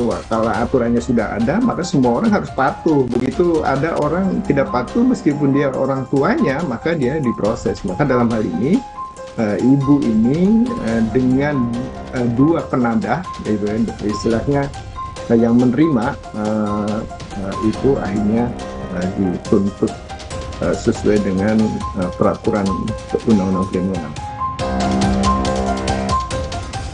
Praktik jual beli anak dan adopsi anak yang tidak sesuai prosedur jelas melanggar hukum. Tersangka T, ibu korban, EM, dan AN dijerat pasal berlapis. Ancaman hukumannya 10 tahun penjara.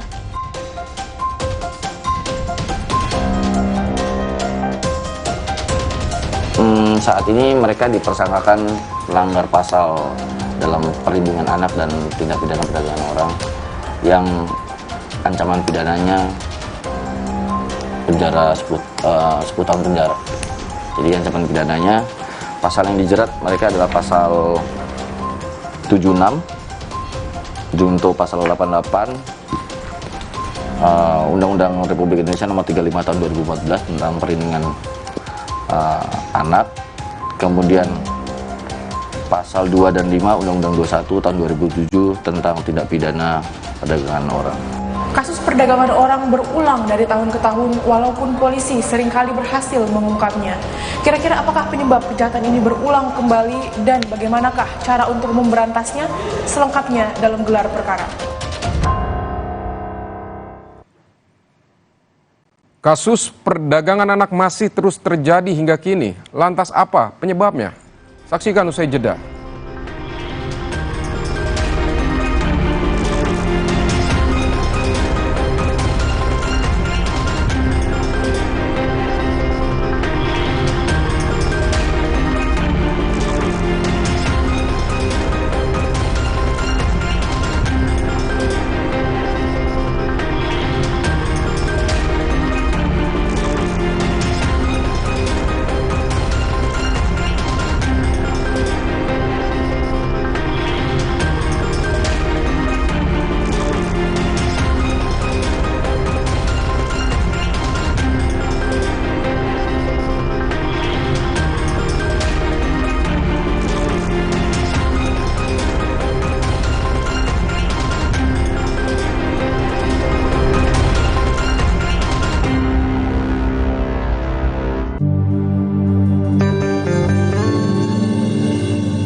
Allahu Akbar, Allahu Akbar, Allahu Akbar,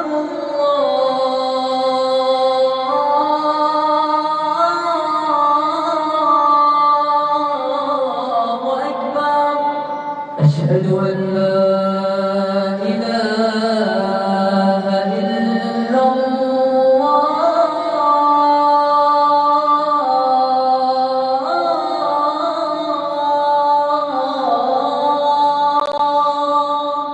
أشهد أن لا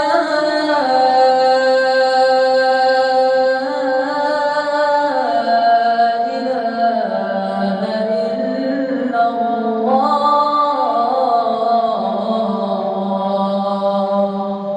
أشهد أن محمدا رسول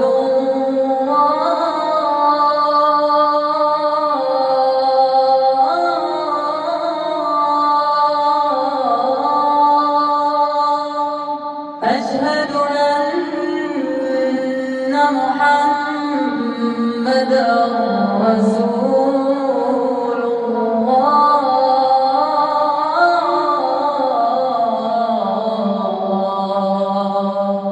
حي على الصلاة.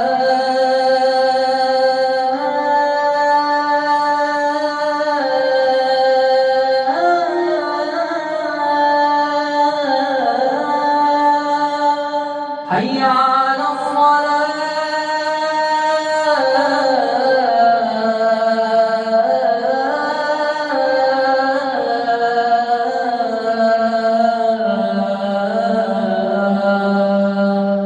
حي على الفلاح.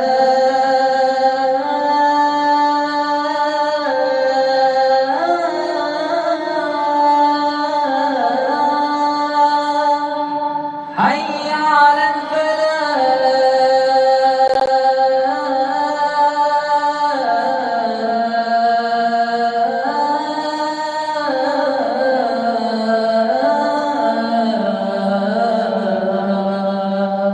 الله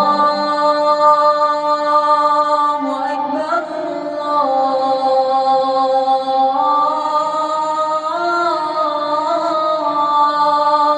الله أكبر. لا إله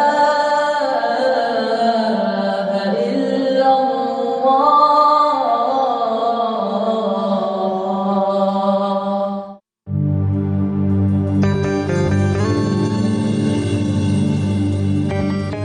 Alam permai di desa ini berasal dari energi kehidupan yang dilindungi sang penjaga. Tapi datang Tuan Cungkat, pembawa bencana. Ia ingin kuasai energi kehidupan. Putri Hijau bertekad, dia akan melindungi semua. Berbuka dan hidupkan harapan. Mengajar. Enaknya buka puasa, makannya aroma kelapa, manis dan gurih, bumeri mulu, dicelup semua makin suka. Manis dari air kelapa, gurih dari daging kelapa, Terasa juga manis lapanya, Ramadan di rumah wajib ada, gurihnya kelapa asli, hangatkan Ramadan. Nyatanya, suara tetesan air nggak akan jadi lagu pengantar tidur yang nyenyak. Makanya soal cat pelapis anti bocor, pilih yang Aku Approve. Aku Approve dan Aku Approve Pro. Aku approve, aku approve. Alam permai di desa ini berasal dari energi kehidupan yang dilindungi sang penjaga. Tapi datang Tuan Cungkat, pembawa bencana. Ia ingin kuasai energi kehidupan. Putri Hijau bertekad, dia akan melindungi semua. Berbuka dan hidupkan harapan. Mengajar. Jalan yuk. Usia nambah, gerak susah ya. Kesehatan sendi harus diperhatikan. Rajin gerak badan tak berlebihan. Bila perlu, minum Wellmove. Diproduksi dengan teknologi modern, higienis, dan halal. Wellmove, bergerak itu nikmat. Untuk membantu atasi capek, pegal, dan nyeri otot, pakai Hotin Cream. Kalau untuk meredakan nyeri sendi, rematik dan keseleo, nah, itu pakai Hotin DCL baru. Bahan aktif DCL-nya efektif mengobati rematik, lindung, dan nyeri sendi. hotnya Hotin banget deh. Kakak, sahur. Sahur ya, Bu. Sahur kan penting, Kak. Makan sedikit aja ya. Biar kuat puasanya, lengkapi ya sahurnya dengan Energen. Nutrisinya lengkap, kenyang lebih lama. Kuat puasa seharian. Tina udah siap, Om. Mie sedap soto dulu yuk. Enggak deh, Om. Makasih. Mie sedap soto dengan mie yang kenyal serta koya gurih dan jeruk nipis asli. Soal rasa mie sedap soto, lidah nggak bisa bohong. Rasa soto nomor 1 cuma mie sedap soto. Nyatanya, suara tetesan air nggak akan jadi lagu pengantar tidur yang nyenyak. Makanya soal cat pelapis anti bocor, pilih yang Aku Approve. Aku Approve dan Aku Approve Pro. Aku approve, aku approve.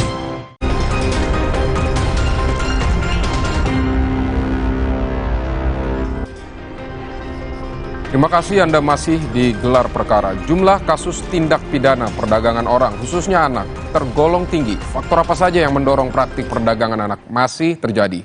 Siapakah yang rentan jadi sasaran para pelaku kejahatan ini? Selengkapnya jurnalis Kompas TV Ursula Putri akan membahasnya untuk Anda.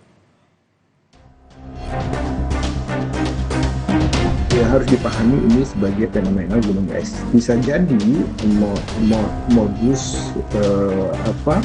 perdagangan orang melalui adopsi ilegal atau bentuk-bentuk eksploitasi anak lainnya ini juga terlaporkan. Kejahatan perdagangan manusia ini juga memilih-milih korbannya gitu ya, dan korban yang dia pilih salah satunya adalah tadi gitu individu yang memang kesulitan secara ekonomi gitu ya, yang kurang mungkin level pendidikannya rendah gitu ya, dan kemudian memiliki kesulitan keuangan. Dan jangan dilupakan satu hal lagi, usia yang muda dan perempuan.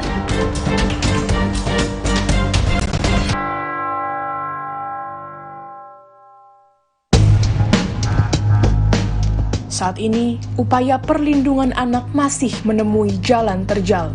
Terungkapnya praktik jual beli anak di Tambora yang dibalut adopsi ilegal menambah panjang kasus perdagangan anak. Berdasar data Kementerian Pemberdayaan Perempuan dan Perlindungan Anak, dalam 3 tahun terakhir, kasus tindak pidana perdagangan orang khusus anak di Indonesia tergolong tinggi. Namun, jumlah kasus sesungguhnya bisa jadi jauh lebih tinggi, lantaran banyak kasus tidak dilaporkan. Tentu harus dipahami ini sebagai fenomena gunung es. Bisa jadi modus perdagangan orang melalui adopsi ilegal atau bentuk-bentuk eksploitasi anak lainnya ini tidak terlaporkan.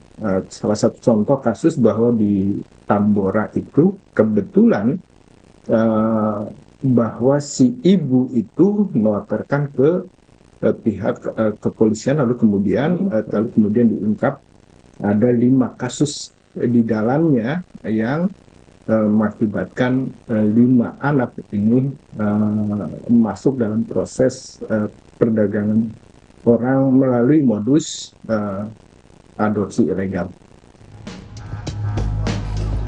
Praktik perdagangan anak masih terus terjadi. Kriminolog Anggi Aulina menilai permintaan terhadap anak dan adanya kesempatan dijadikan celah oleh pelaku kejahatan untuk terus mendapatkan anak secara ilegal.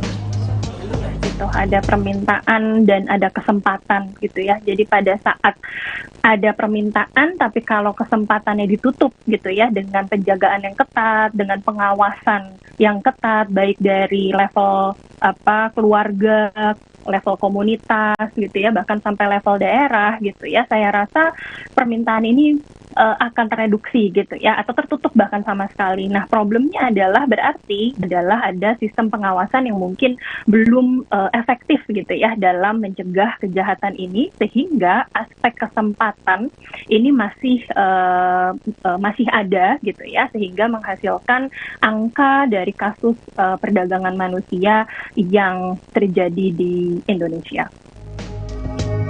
Selain itu, kondisi ekonomi orang tua anak yang kurang mampu seringkali jadi alasan orang tua menjual buah hatinya pada pelaku perdagangan anak.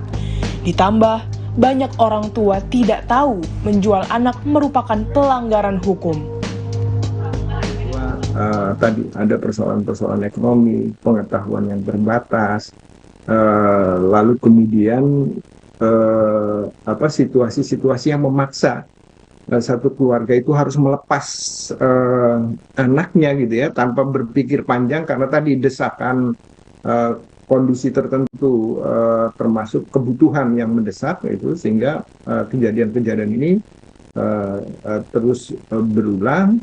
Dan sekali lagi bahwa memang faktor ekonomi bukan satu-satunya sebab, tetapi belajar dari banyak kasus adopsi ilegal itu adalah didorong oleh kebutuhan ekonomi. Juga penyebab lain misalnya karena ketidaktahuan bahwa untuk mencukupi kebutuhan itu dengan keterbatasan pendidikan, pengetahuan, ataupun menganggap bahwa menyerahkan bayi dengan mendapatkan sejumlah uang dianggap tidak masalah, tidak merupakan pelanggaran, tidak merupakan tindakan yang tidak dibolehkan gitu ya, tapi kemudian ini memenuhi unsur perdagangan orang. Berulangnya kasus perdagangan anak telah membentuk suatu pola tentang orang tua anak yang rentan jadi sasaran pelaku kejahatan perdagangan orang.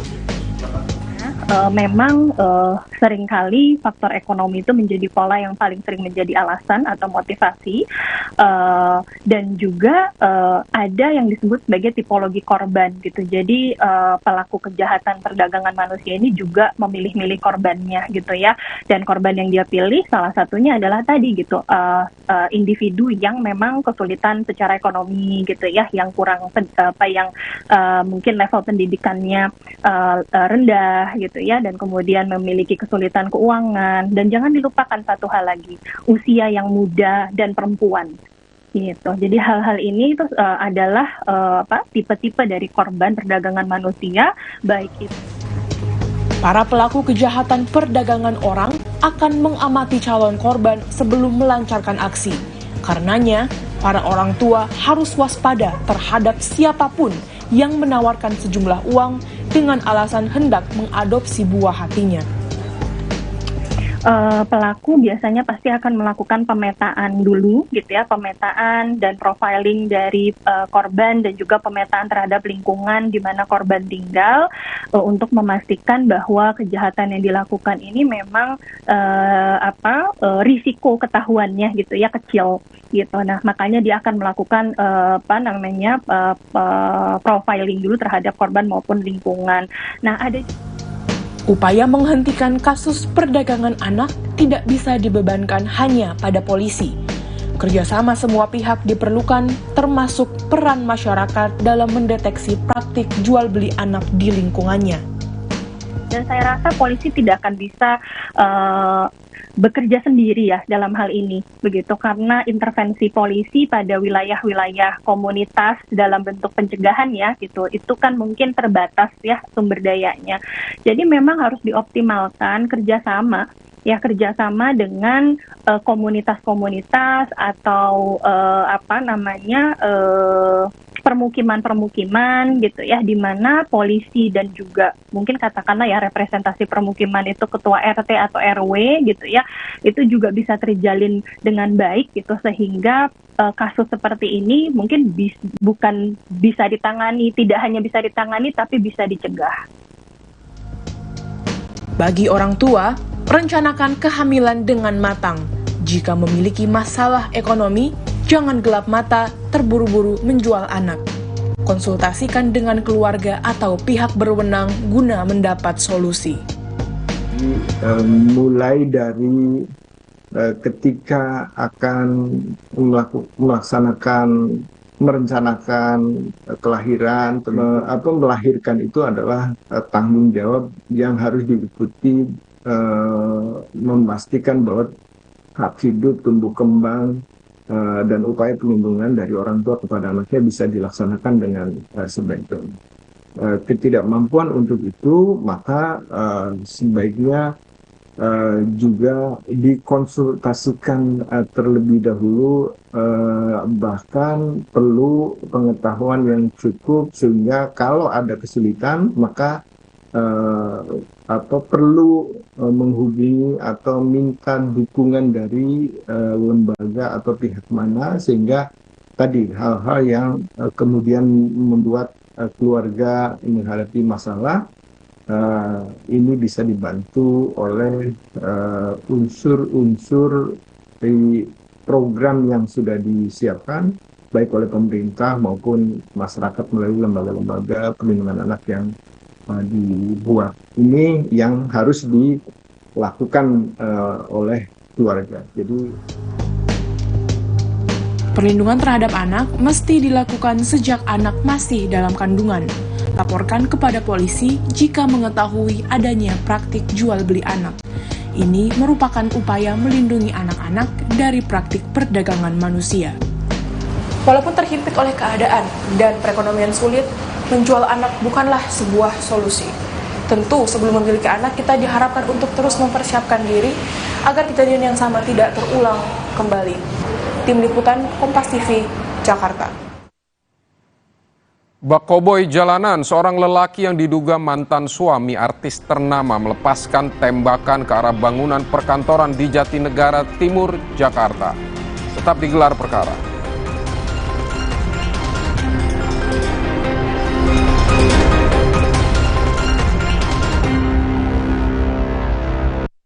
Lapar saat puasa, kadang naik, kadang turun. Tapi gula darah harus tetap stabil.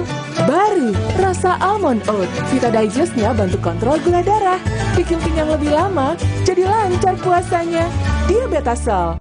Prenagen, kaya akan protein, omega 3, dan kalsium. Penting untuk pembentukan organ tubuh bayi. Minum selama hamil 9 bulan. Prenagen. Rasa almond oat, Vita Digest-nya kontrol gula darahku, jadi lancar puasanya.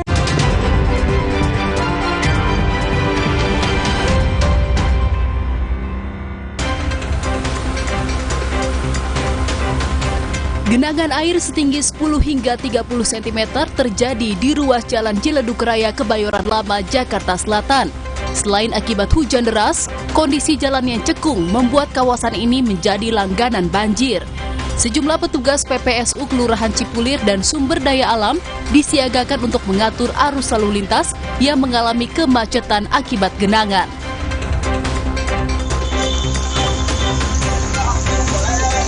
Diduga rapuh pada bagian akar, sebuah pohon akasia dengan tinggi 10 meter roboh dan menimpa mobil di Jalan Iskandar Syah, Kebayoran Baru, Jakarta Selatan. 2 penumpang mobil terluka akibat kejadian ini. Sementara bagian depan mobil ringsek dan kaca mobil pecah usai tertimpa pohon besar tersebut.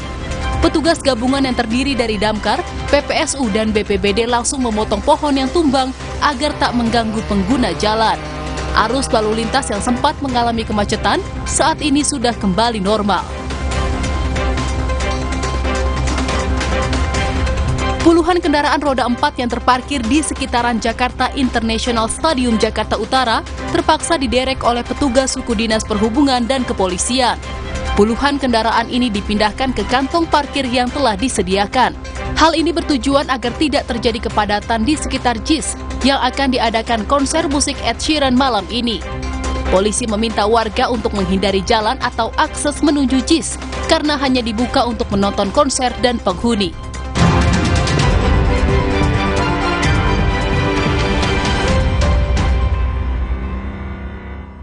Rasa almond oat, Vita Digest-nya kontrol gula darahku, jadi lancar puasanya. Rasa lapar saat puasa, kadang naik, kadang turun.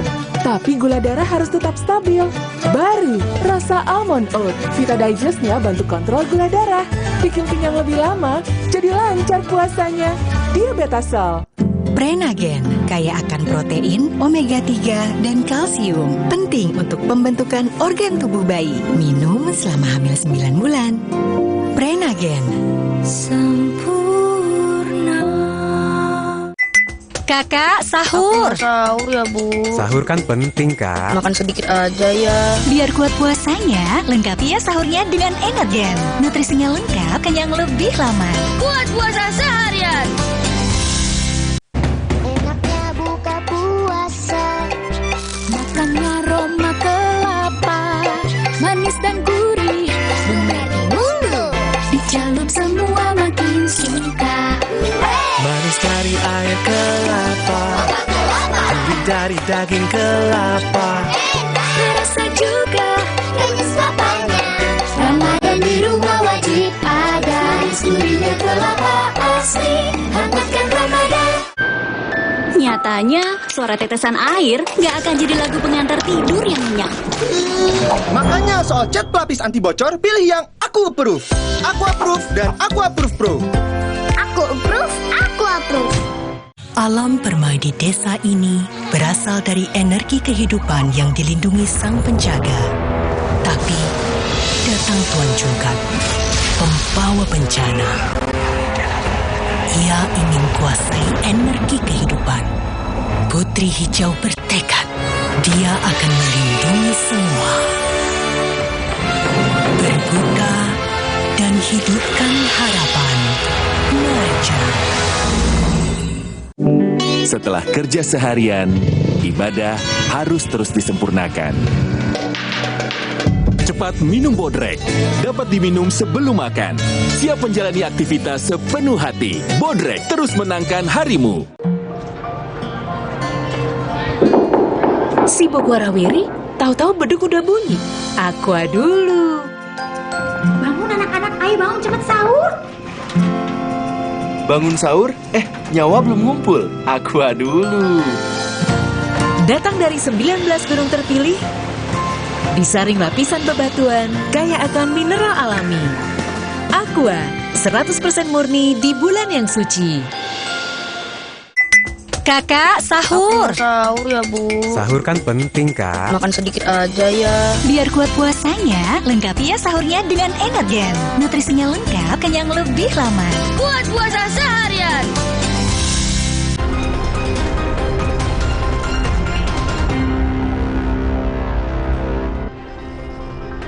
Terima kasih Anda kembali di Gelar Perkara. Aksi penembakan terjadi di sebuah kantor Biro Perjalanan di Jatinegara, Jakarta Timur. Aksi koboi ini dilakukan dengan melepas tembakan ke arah bangunan perkantoran.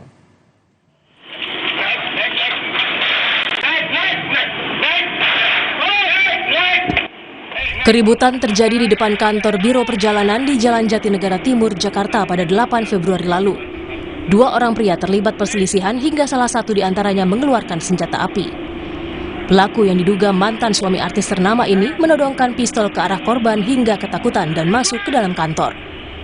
Bak koboi jalanan, pelaku yang emosi langsung melepas 3 kali tembakan. 2 di antaranya mengenai kaca. Korban mengaku mengenal pelaku, keduanya memang tengah terlibat perselisihan. Namun korban tak menyangka pelaku nekat menodongkan senjata dan melepaskan tembakan ke arahnya. Menembakkan itu 3 kali ke arah saya. Pertama dia nembak ke bawah dulu. Entah sengaja ketembak atau apa, terus kedua baru diarahkan ke saya. Saya lagi duduk di atas itu, pas tuh di atas bangku itu ada peluru, saya menghindar. Sempat kena luka kecil, pecahan kaca. Udah saya bikin laporan juga ke Polres Jakarta Timur. 4 orang saksi telah diperiksa. Polisi kini tengah memburu keberadaan pelaku lantaran 2 kali mangkir dari pemanggilan polisi. Kami sudah melakukan pemeriksaan terhadap para saksi sebanyak 4 orang, termasuk saksi pelapor atau dalam hal ini adalah korban. Dan kami juga sudah melayangkan surat panggilan kepada terduga pelapor dalam hal ini sebagai statusnya masih sebagai saksi. Namun 2 kali pemanggilan yang kami lakukan itu sampai saat ini terduga pelapor belum hadir tanpa alasan yang sah. Polisi akan menerapkan pasal percobaan pembunuhan dan undang-undang darurat dalam kasus ini. Harko Sutiono, Kompas TV, Jakarta. Kita ke perkara selanjutnya, polisi telah menggelar rekonstruksi kasus penganiayaan yang menewaskan seorang santri di Kediri, Jawa Timur. Dari hasil rekonstruksi diketahui korban tewas akibat dianiaya 4 orang pelaku. Sementara itu Kementerian Agama Jawa Timur mengungkap pondok pesantren tempat korban dianiaya ternyata belum mengantongi izin operasional. Rekonstruksi kasus penganiayaan yang menewaskan seorang santri di Kediri, Jawa Timur digelar tertutup di Aula Mapolres Kediri Kota. 4 orang pelaku yang diduga senior korban dan saksi dari pihak pondok pesantren turut dihadirkan dalam rekonstruksi. Rekonstruksi digelar untuk mencocokkan keterangan saksi dan pelaku di berita acara pemeriksaan. Total ada 55 adegan yang diperagakan dalam rekonstruksi itu. Dari hasil rekonstruksi diketahui korban mengalami kekerasan dalam 3 waktu yang berbeda, yakni di tanggal 18, 21, dan 22 Februari sebelum dinyatakan meninggal dunia esok harinya. Dari keempat tersangka ini sama-sama semuanya punya peran dalam hal penganiayaan ataupun pengeroyokan sehingga menyebabkan kematian korban. Ada pakai alat atau tangan kosong? Sementara menggunakan tangan kosong, jadi benda tumpul yang sesuai dengan keterangan dokter menerima sehingga terjadinya luka di tubuh korban. Sementara duka mendalam masih dirasakan keluarga korban. Ibunda korban menyayangkan belum adanya permintaan maaf dari pondok pesantren atas kejadian yang menimpa putranya. Ibu korban kini menyerahkan kasus sepenuhnya ke polisi dan meminta keempat pelaku diberikan hukuman setimpal. Intinya untuk tersangka saya sudah pasrahkan ke pihak hukum seadil-adilnya, dan yang disayangkan sekarang saya kenapa sampai detik ini dengan kepulangan anak saya, kepergian anak saya itu pihak pondok pesantren sampai saya ini tidak ada kata ini inisiatif atau berbelasungkawa ataupun kata maaf kepada pihak keluarga yang sedang berduka saat ini. Itu saja. Penyelidikan atas tewasnya korban juga menguak fakta baru. Pondok pesantren tempat korban selama ini bersekolah ternyata belum mengantongi izin operasional. Padahal ada puluhan santri yang tinggal di pondok pesantren yang telah beroperasi sejak 2014 lalu ini. Keberadaan ponpes tersebut belum memiliki izin operasional pesantren. Santri sekitar 74 putri dan 19 putra, dan kegiatan ponpes dimulai tahun 2014. Kita akan menghormati proses hukum. Artinya bahwa lembaga tersebut otomatis bukan tidak menjadi kewenangan kami, tetap kita pantau. Tetapi untuk proses hukum ini menjadi bagian terintegrasi bahwa penyelesaian itu sampai di sana. Tak hanya menyita perhatian publik, kasus ini juga mengundang keprihatinan banyak pihak. Bupati Banyuwangi berkunjung ke kediaman keluarga korban untuk menyampaikan duka cita. Bupati juga berjanji akan menjembatani komunikasi agar korban mendapat keadilan. Pesan dari beliau berdua untuk proses hukum tetap bisa dijalankan, ya, karena merasa bahwa perasaan seorang ibu lah, ada ketidakadilan yang dialami oleh putra beliau. Jadi kami dari pemerintah daerah akan membantu komunikasi antar daerah Banyuwangi dengan Kediri. Polres Kediri Kota saat ini telah menahan 4 orang tersangka dalam kasus dugaan penganiayaan. Di antaranya MN, 18 tahun asal Sidoarjo, MA, 18 tahun asal Nganjuk, AF, 16 tahun asal Denpasar, dan AK, 17 tahun asal Surabaya. Tim Liputan, Kompas TV. Demi membayar utang dan ingin membeli ponsel, seorang cucu tega merampok neneknya dan melakukan penganiayaan. Korban pun mengalami luka serius di bagian kepala. 19 Februari 2024, tidur nyenyak Zuarni tiba-tiba terhenti. Sebatang besi dipukulkan ke kepalanya berkali-kali. Zuarni, nenek berusia 73 tahun ini pun mengerang kesakitan. Sementara pelaku kabur usai membawa gelang emas korban seberat 30 gram.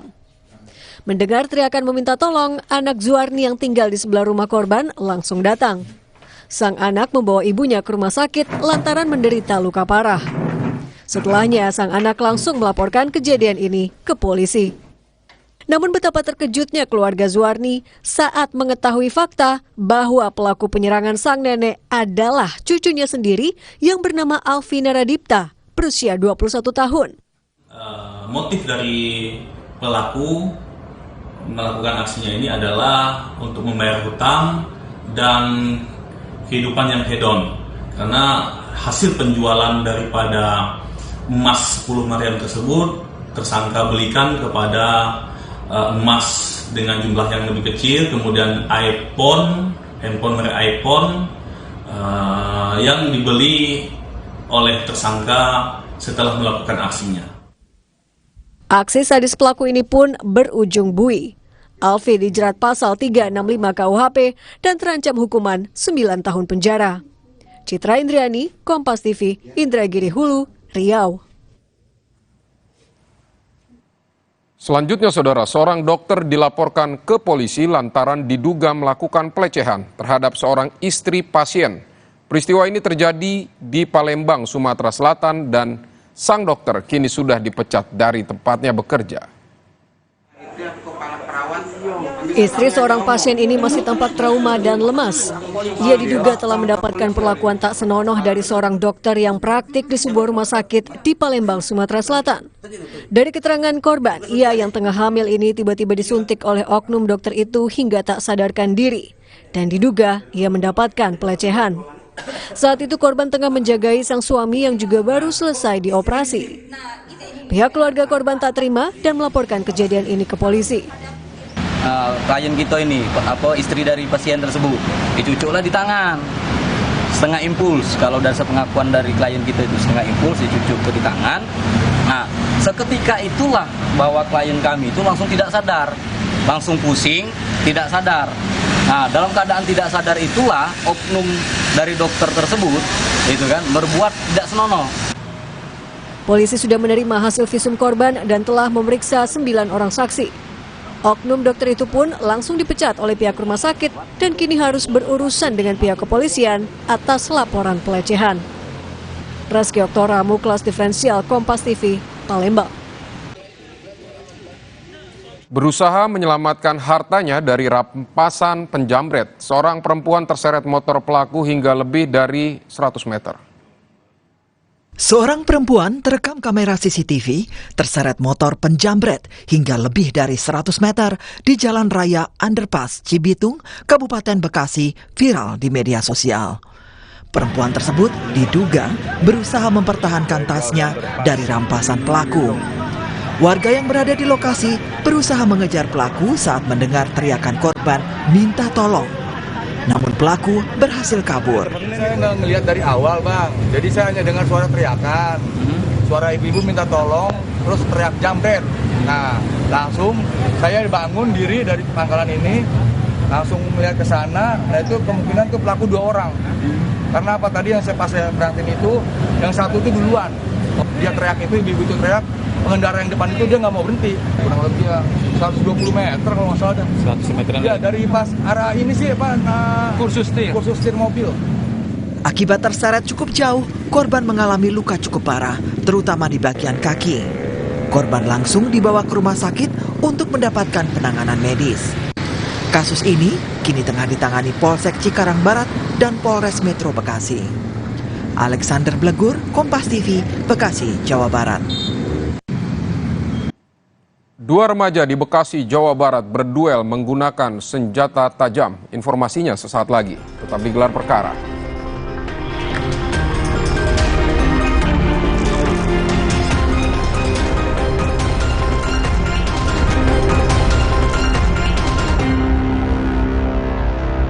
Enaknya buka puasa, makannya Roma kelapa, manis dan gurih, mulu. Dicelup semua makin suka. Manis dari air kelapa, gurih dari daging kelapa, Rasa juga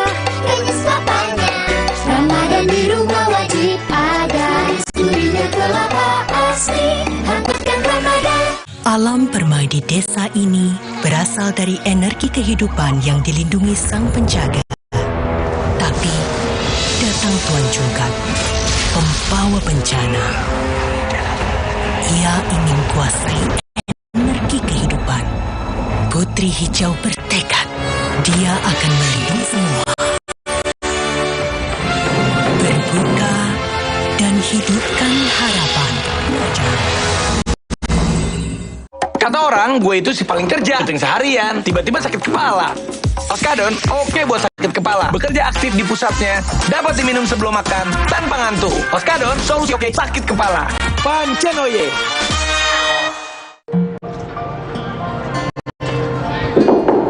Sibuk warawiri, tahu-tahu beduk udah bunyi. Aqua dulu. Bangun anak-anak, ayo bangun cepet sahur. Bangun sahur? Nyawa belum ngumpul. Aqua dulu. Datang dari 19 gunung terpilih, disaring lapisan bebatuan, kaya akan mineral alami. Aqua, 100% murni di bulan yang suci. Kakak, sahur. Sahur ya, Bu. Sahur kan penting, Kak. Makan sedikit aja ya. Biar kuat puasanya, lengkapi ya sahurnya dengan Energen. Nutrisinya lengkap, kenyang lebih lama. Buat puasa seharian. Ada yang baru nih dari Jepang. Wah, Misdap Tasty Chicken Teriyaki. Wow. Dipanggang khas Jepang, manis, gurih, caramelize dengan teknologi Rito. Siap makan Chicken Teriyaki. Rasanya, so tasty. Ada seaweed crunch. Authentic Jepang asli. Oishi. Rasanya enak, minyak kenyal. Coba chicken teriyaki 100% daging ayam asli. Tasty Chicken Teriyaki dari Wings Food.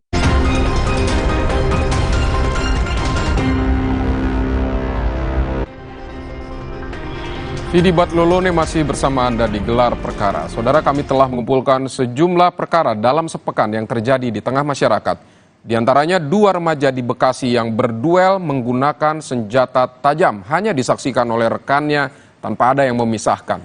Berikut ini kumpulan perkara yang kami gelar untuk Anda.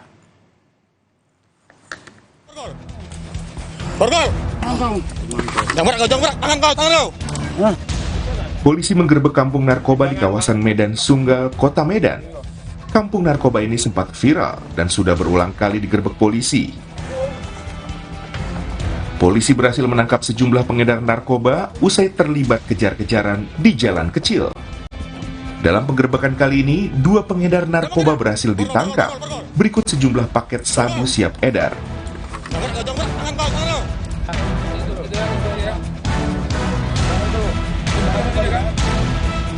Sejumlah gubuk yang diduga merupakan tempat menggunakan narkoba turut dihancurkan petugas.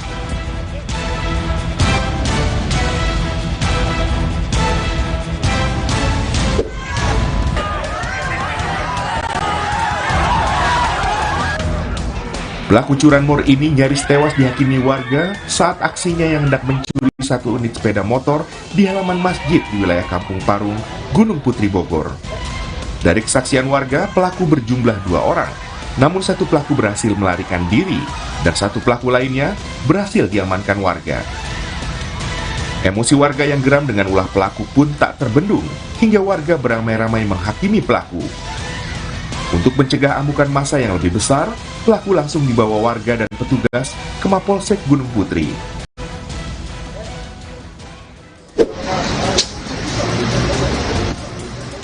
Seorang pria yang diduga mencuri sepeda motor menjadi bulan-bulanan warga saat warga berhasil meringkus pelaku. Pelaku mengaku mencari target kendaraan yang kuncinya tertinggal di kendaraan. Selain di Klaten, pelaku juga mengaku kerap melancarkan aksinya di wilayah Boyolali.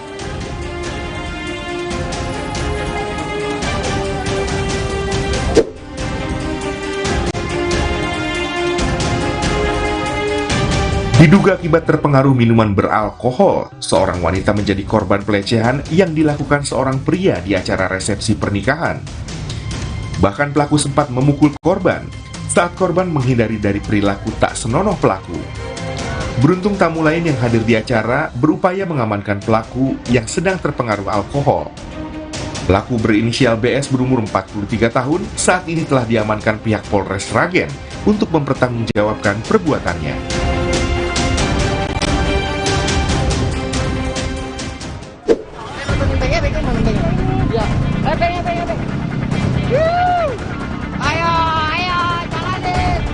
Duel dua remaja dengan menggunakan senjata tajam ini terjadi di wilayah Kelurahan Jatiwarna, Kecamatan Pondok Melati, Kota Bekasi. Keduanya saling serang dengan senjata tajam tanpa ada rekan mereka yang memisahkan. Warga sekitar mengatakan aksi tawuran pelajar di lokasi sekitar sudah kerap terjadi, baik malam maupun dini hari, lantaran lokasi yang tergolong sepi. Warga berharap kepolisian dapat lebih memperhatikan wilayah sekitar lokasi kejadian.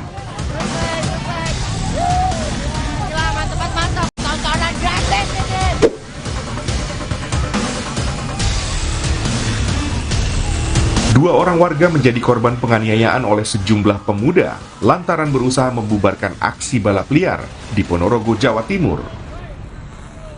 Polisi telah menangkap 3 dari 8 orang remaja yang diduga menjadi pelaku penganiayaan.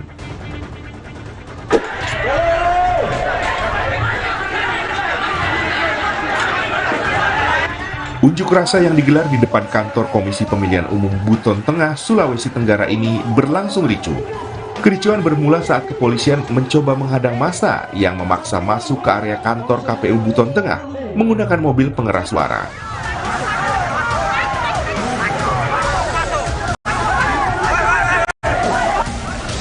Dalam aksi ini, massa menuding KPU Buton Tengah sengaja mengulur waktu pemungutan suara ulang sehingga tidak dilaksanakan.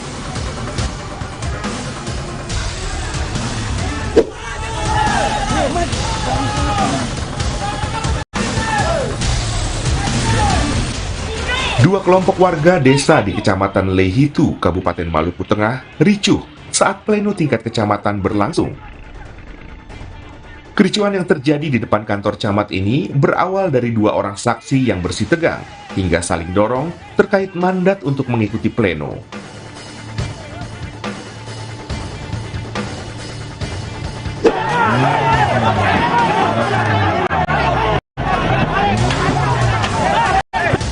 Kericuan 2 kelompok massa yang melakukan aksi ini berlangsung di depan gedung DPR Jakarta.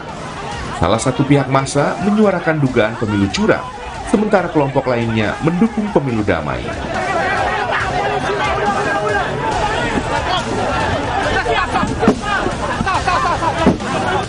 Kericuan mereda setelah sejumlah aparat dari Polri dan TNI menghalau aksi kedua kelompok yang berbeda aspirasi ini.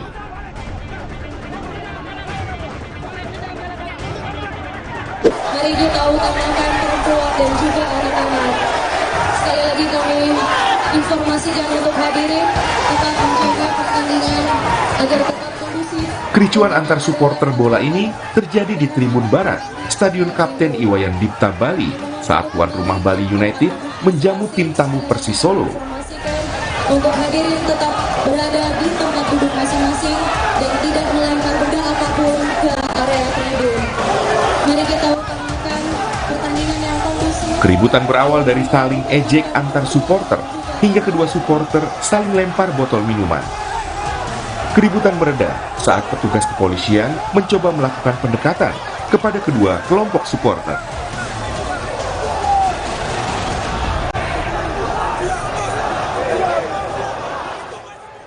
Saudara, demikianlah kami akhiri gelar perkara hari ini. Sampai jumpa pada gelar perkara pekan depan.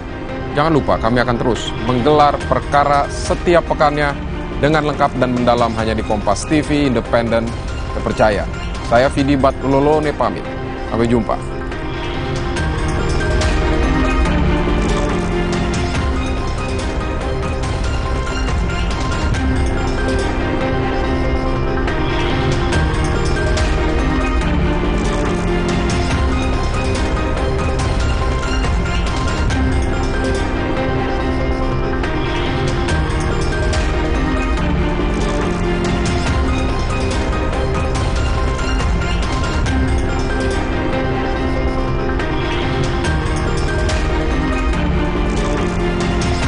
Jadikan Ramadan Anda lebih bernilai bersama program-program istimewa Kompas TV.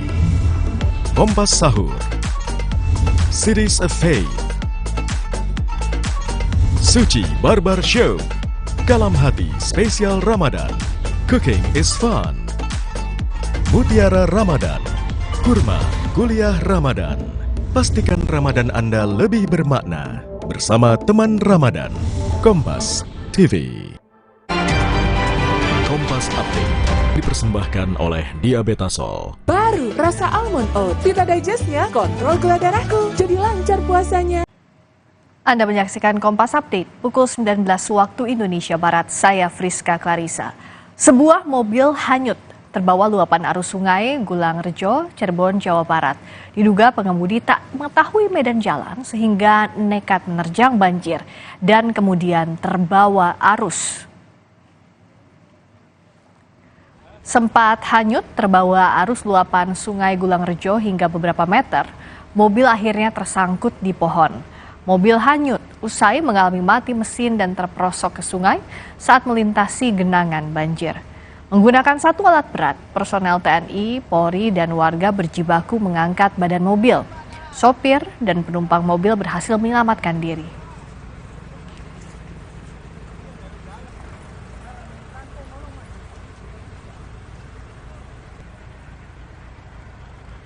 Demikian Kompas Update kali ini, kita jumpa di Sapa Indonesia Malam sesaat lagi. Saya Friska Clarissa.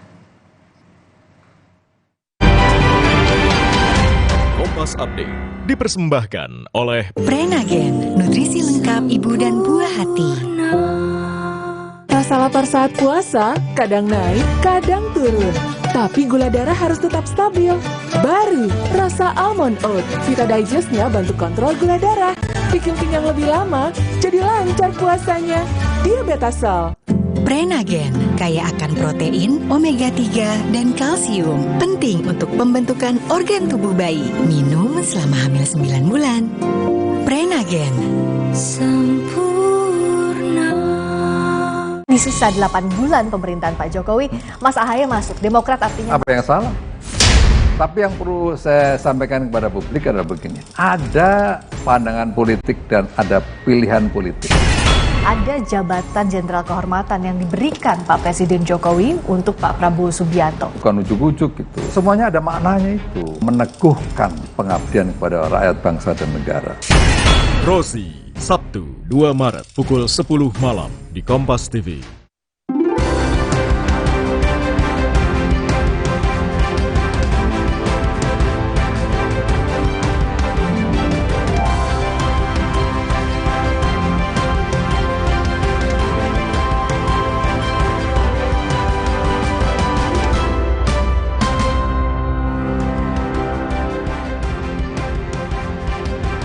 Selamat malam saudara, harga beras di sejumlah pasar di beberapa daerah mulai turun, baik untuk jenis premium maupun medium. Namun di sebagian daerah, antrean warga untuk mendapatkan beras dengan harga murah masih terjadi. Sapa Indonesia Malam juga akan membahas kelompok kelas menengah di Indonesia yang kurang mendapat perhatian dari pemerintah yang jumlahnya semakin banyak, bahkan cenderung menuju kelompok kelas rentan. Lantas bagaimana peran pemerintah hingga langkah apa yang sebaiknya dilakukan kelompok kelas menengah? Kita akan membahasnya di Sapa Indonesia Malam. Saya Friska Clarissa.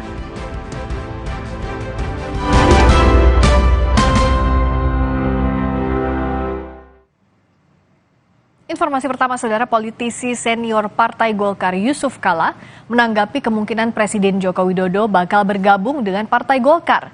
JK menyebut semua orang bisa masuk Golkar, namun untuk menjadi ketua umum harus pernah menjadi pengurus. Menurut Yusuf Kala, siapapun bisa jadi anggota Partai Golkar. Namun sementara ada syarat khusus untuk menjadi ketua umum. JK menyebut ada syarat harus 5 tahun menjadi pengurus Partai Golkar. Ya semua orang bisa bergabung ke Golkar. Tapi tentu dengan cara-cara bergabung aja boleh, apa tidak boleh. Menurut Bapak berarti Pak Jokowi tapi cocok ya Pak masuk Partai Golkar secara karakteristik begitu yang Pak JK. Ya, semua orang bisa, kamu juga bisa. Saya juga bisa Pak. Hah? Boleh, tapi untuk jadi pengurus ada aturannya. Kalau untuk jadi ketua atau jadi apa harus minimum 5 tahun harus punya pengurus. Sebelumnya, Presiden Joko Widodo buka suara terkait isu dirinya akan bergabung ke Partai Golkar. Hal ini diungkapkan Jokowi usai pemberian gelar Jenderal Kehormatan untuk Prabowo Subianto. Sambil berseloroh, Jokowi bilang, "Saya tiap hari masuk istana." Sebelumnya, Presiden Joko Widodo diisukan bergabung ke Partai Golkar usai Pilpres. Hal ini pun sempat direspons oleh sang Ketua Umum Erlangga Hartarto yang menyebut isu itu merupakan hal baik jika terjadi.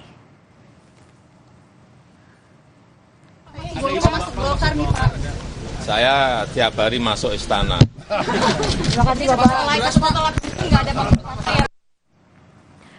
Di kesempatan lain, Erlangga Hartarto juga merespons isu yang menyebut Presiden Joko Widodo akan berlabuh ke Partai Golkar usai Pilpres 2024. Erlangga menyebut isu itu sebagai hal yang bagus bila terjadi. Soal isu Pak Jokowi ke Golkar gimana Pak? Apa baik, bagus-bagus saja. Tapi ada perbincangan serius soal itu Pak Jokowi ke Golkar memang. Pak Jokowi kan tokoh nasional, jadi dia milik semua partai. Tapi karena secara formal kan seperti itu. Beliau kan tokoh, seperti saya katakan, tokoh nasional, ya dimiliki oleh semua partai. Presiden Joko Widodo menegaskan pembangunan hunian bagi aparatur negara di Ibu Kota Nusantara atau IKN segera rampung secara bertahap. Hal ini diungkap Jokowi saat meninjau perkembangan pembangunan di IKN. Jokowi bilang sudah ada 41 unit hunian untuk aparatur negara yang sudah rampung dan ditargetkan selesai pada November 2024. Dengan hasil ini Jokowi optimistis pemindahan aparatur negara dari Polri, TNI, dan ASN berjalan mulai Juni 2024. Menurut rencana, pemerintah akan memindahkan 3.246 aparatur negara ke IKN untuk tahap pertama. Selain meninjau pembangunan hunian, Jokowi juga meninjau perkembangan pembangunan kantor kepresidenan. Memastikan bahwa tower untuk ASN kita, untuk Hankam itu bisa selesai dengan tepat waktu, sehingga pergeseran ASN ke sini dari Hankam ke sini itu sudah bisa dimulai bulan Juli. Pelan-pelan, ini kerja masih jangka panjang, tapi harus dimulai. Dan hari ini kita telah tapping off untuk menunjukkan bahwa gedung itu sudah hampir jadi. Menurut Presiden Jokowi, pemerintah akan menyiapkan 47 menara hunian bagi aparatur sipil negara atau ASN di Ibu Kota Negara IKN Nusantara di Kalimantan Timur. 12 menara hunian dijadwalkan selesai pada Juli, diikuti oleh 21 menara tambahan pada September dan 14 menara lagi pada November 2024. Sementara itu, Menteri Pendayagunaan Aparatur Negara dan Reformasi Birokrasi Abdullah Azwar Anas mengungkapkan skenario pemindahan ASN ke IKN yang akan dilakukan secara bertahap. Tahap pertama dilakukan pada Juli hingga November 2024. ASN yang dipindahkan sebanyak 3.246 orang. Presiden Joko Widodo akan mulai berkantor di Ibu Kota Nusantara IKN, Kalimantan Timur pada Juli 2024. Jokowi menyebut menunggu bandara dan jalan tol selesai dibangun. Sementara Menteri PUPR Basuki Hadimulyono akan lebih dulu pindah dan berkantor di IKN pada Juni nanti. Pak Basuki. Juni. Bapak kapan Pak? Apa Juli. Oh, Bapak Juli. Oke. Saya nunggu airportnya jadi, jalan tolnya jadi. Kalau jalan tolnya jadi, airportnya jadi.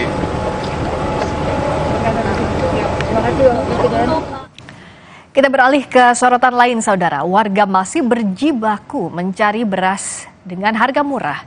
Di Wakatobi, warga antre demi membeli beras seharga Rp54.000 ukuran 5 kg.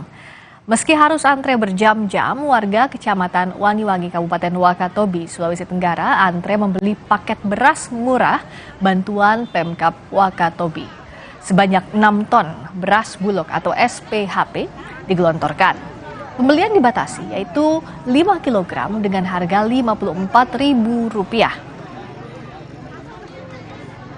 Daripada gerakan pangan murah ini adalah untuk menstabilkan harga, menunjukkan harga pangan pokok terutama beras, di mana akhir-akhir ini atau sekarang ini kapan itu mengalami lonjakan harga beras yang cukup signifikan, di mana kuota yang kita berikan adalah 6 ton atau kita berikan dalam bentuk kupon, menjadi dari 6 ton itu kita jadikan 1.200 kupon.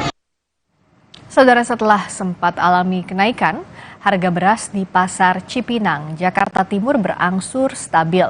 Umumnya, penurunan harga antara Rp1.000 hingga Rp1.500. Pedagang di Pasar Cipinang mengaku penurunan harga beras ini mulai terjadi sejak akhir Februari. Pantauan di Pasar Cipinang, beras premium dari semula Rp15.000 turun menjadi Rp14.000, sementara beras medium Rp14.500 menjadi Rp13.000 hingga Rp13.500 per kilogram. Per awal bulan Februari itu yang beras sudah trennya sudah cenderung turun. Yang seperti yang saya perkirakan itu turunnya kurang lebih ada 1.000-1.500 perak per kilo. Jadi yang premium yang tadinya 15 ribuan turun ke 14 ribuan. Kalau yang medium yang tadinya 14,5 turun ke 13.000, 13,5 interval itu. Harga kebutuhan pokok mulai naik di Pasar Genuk, Semarang, Jawa Tengah. Pedagang mengeluhkan sepinya pembeli. Harga beras di Pasar Genuk, Semarang mencapai Rp17.000 per kilogram. Gula Rp18.000 per kilogram, sementara telur ayam seharga Rp31.000 per kilogram. Naiknya harga bahan pokok ini membuat kondisi pasar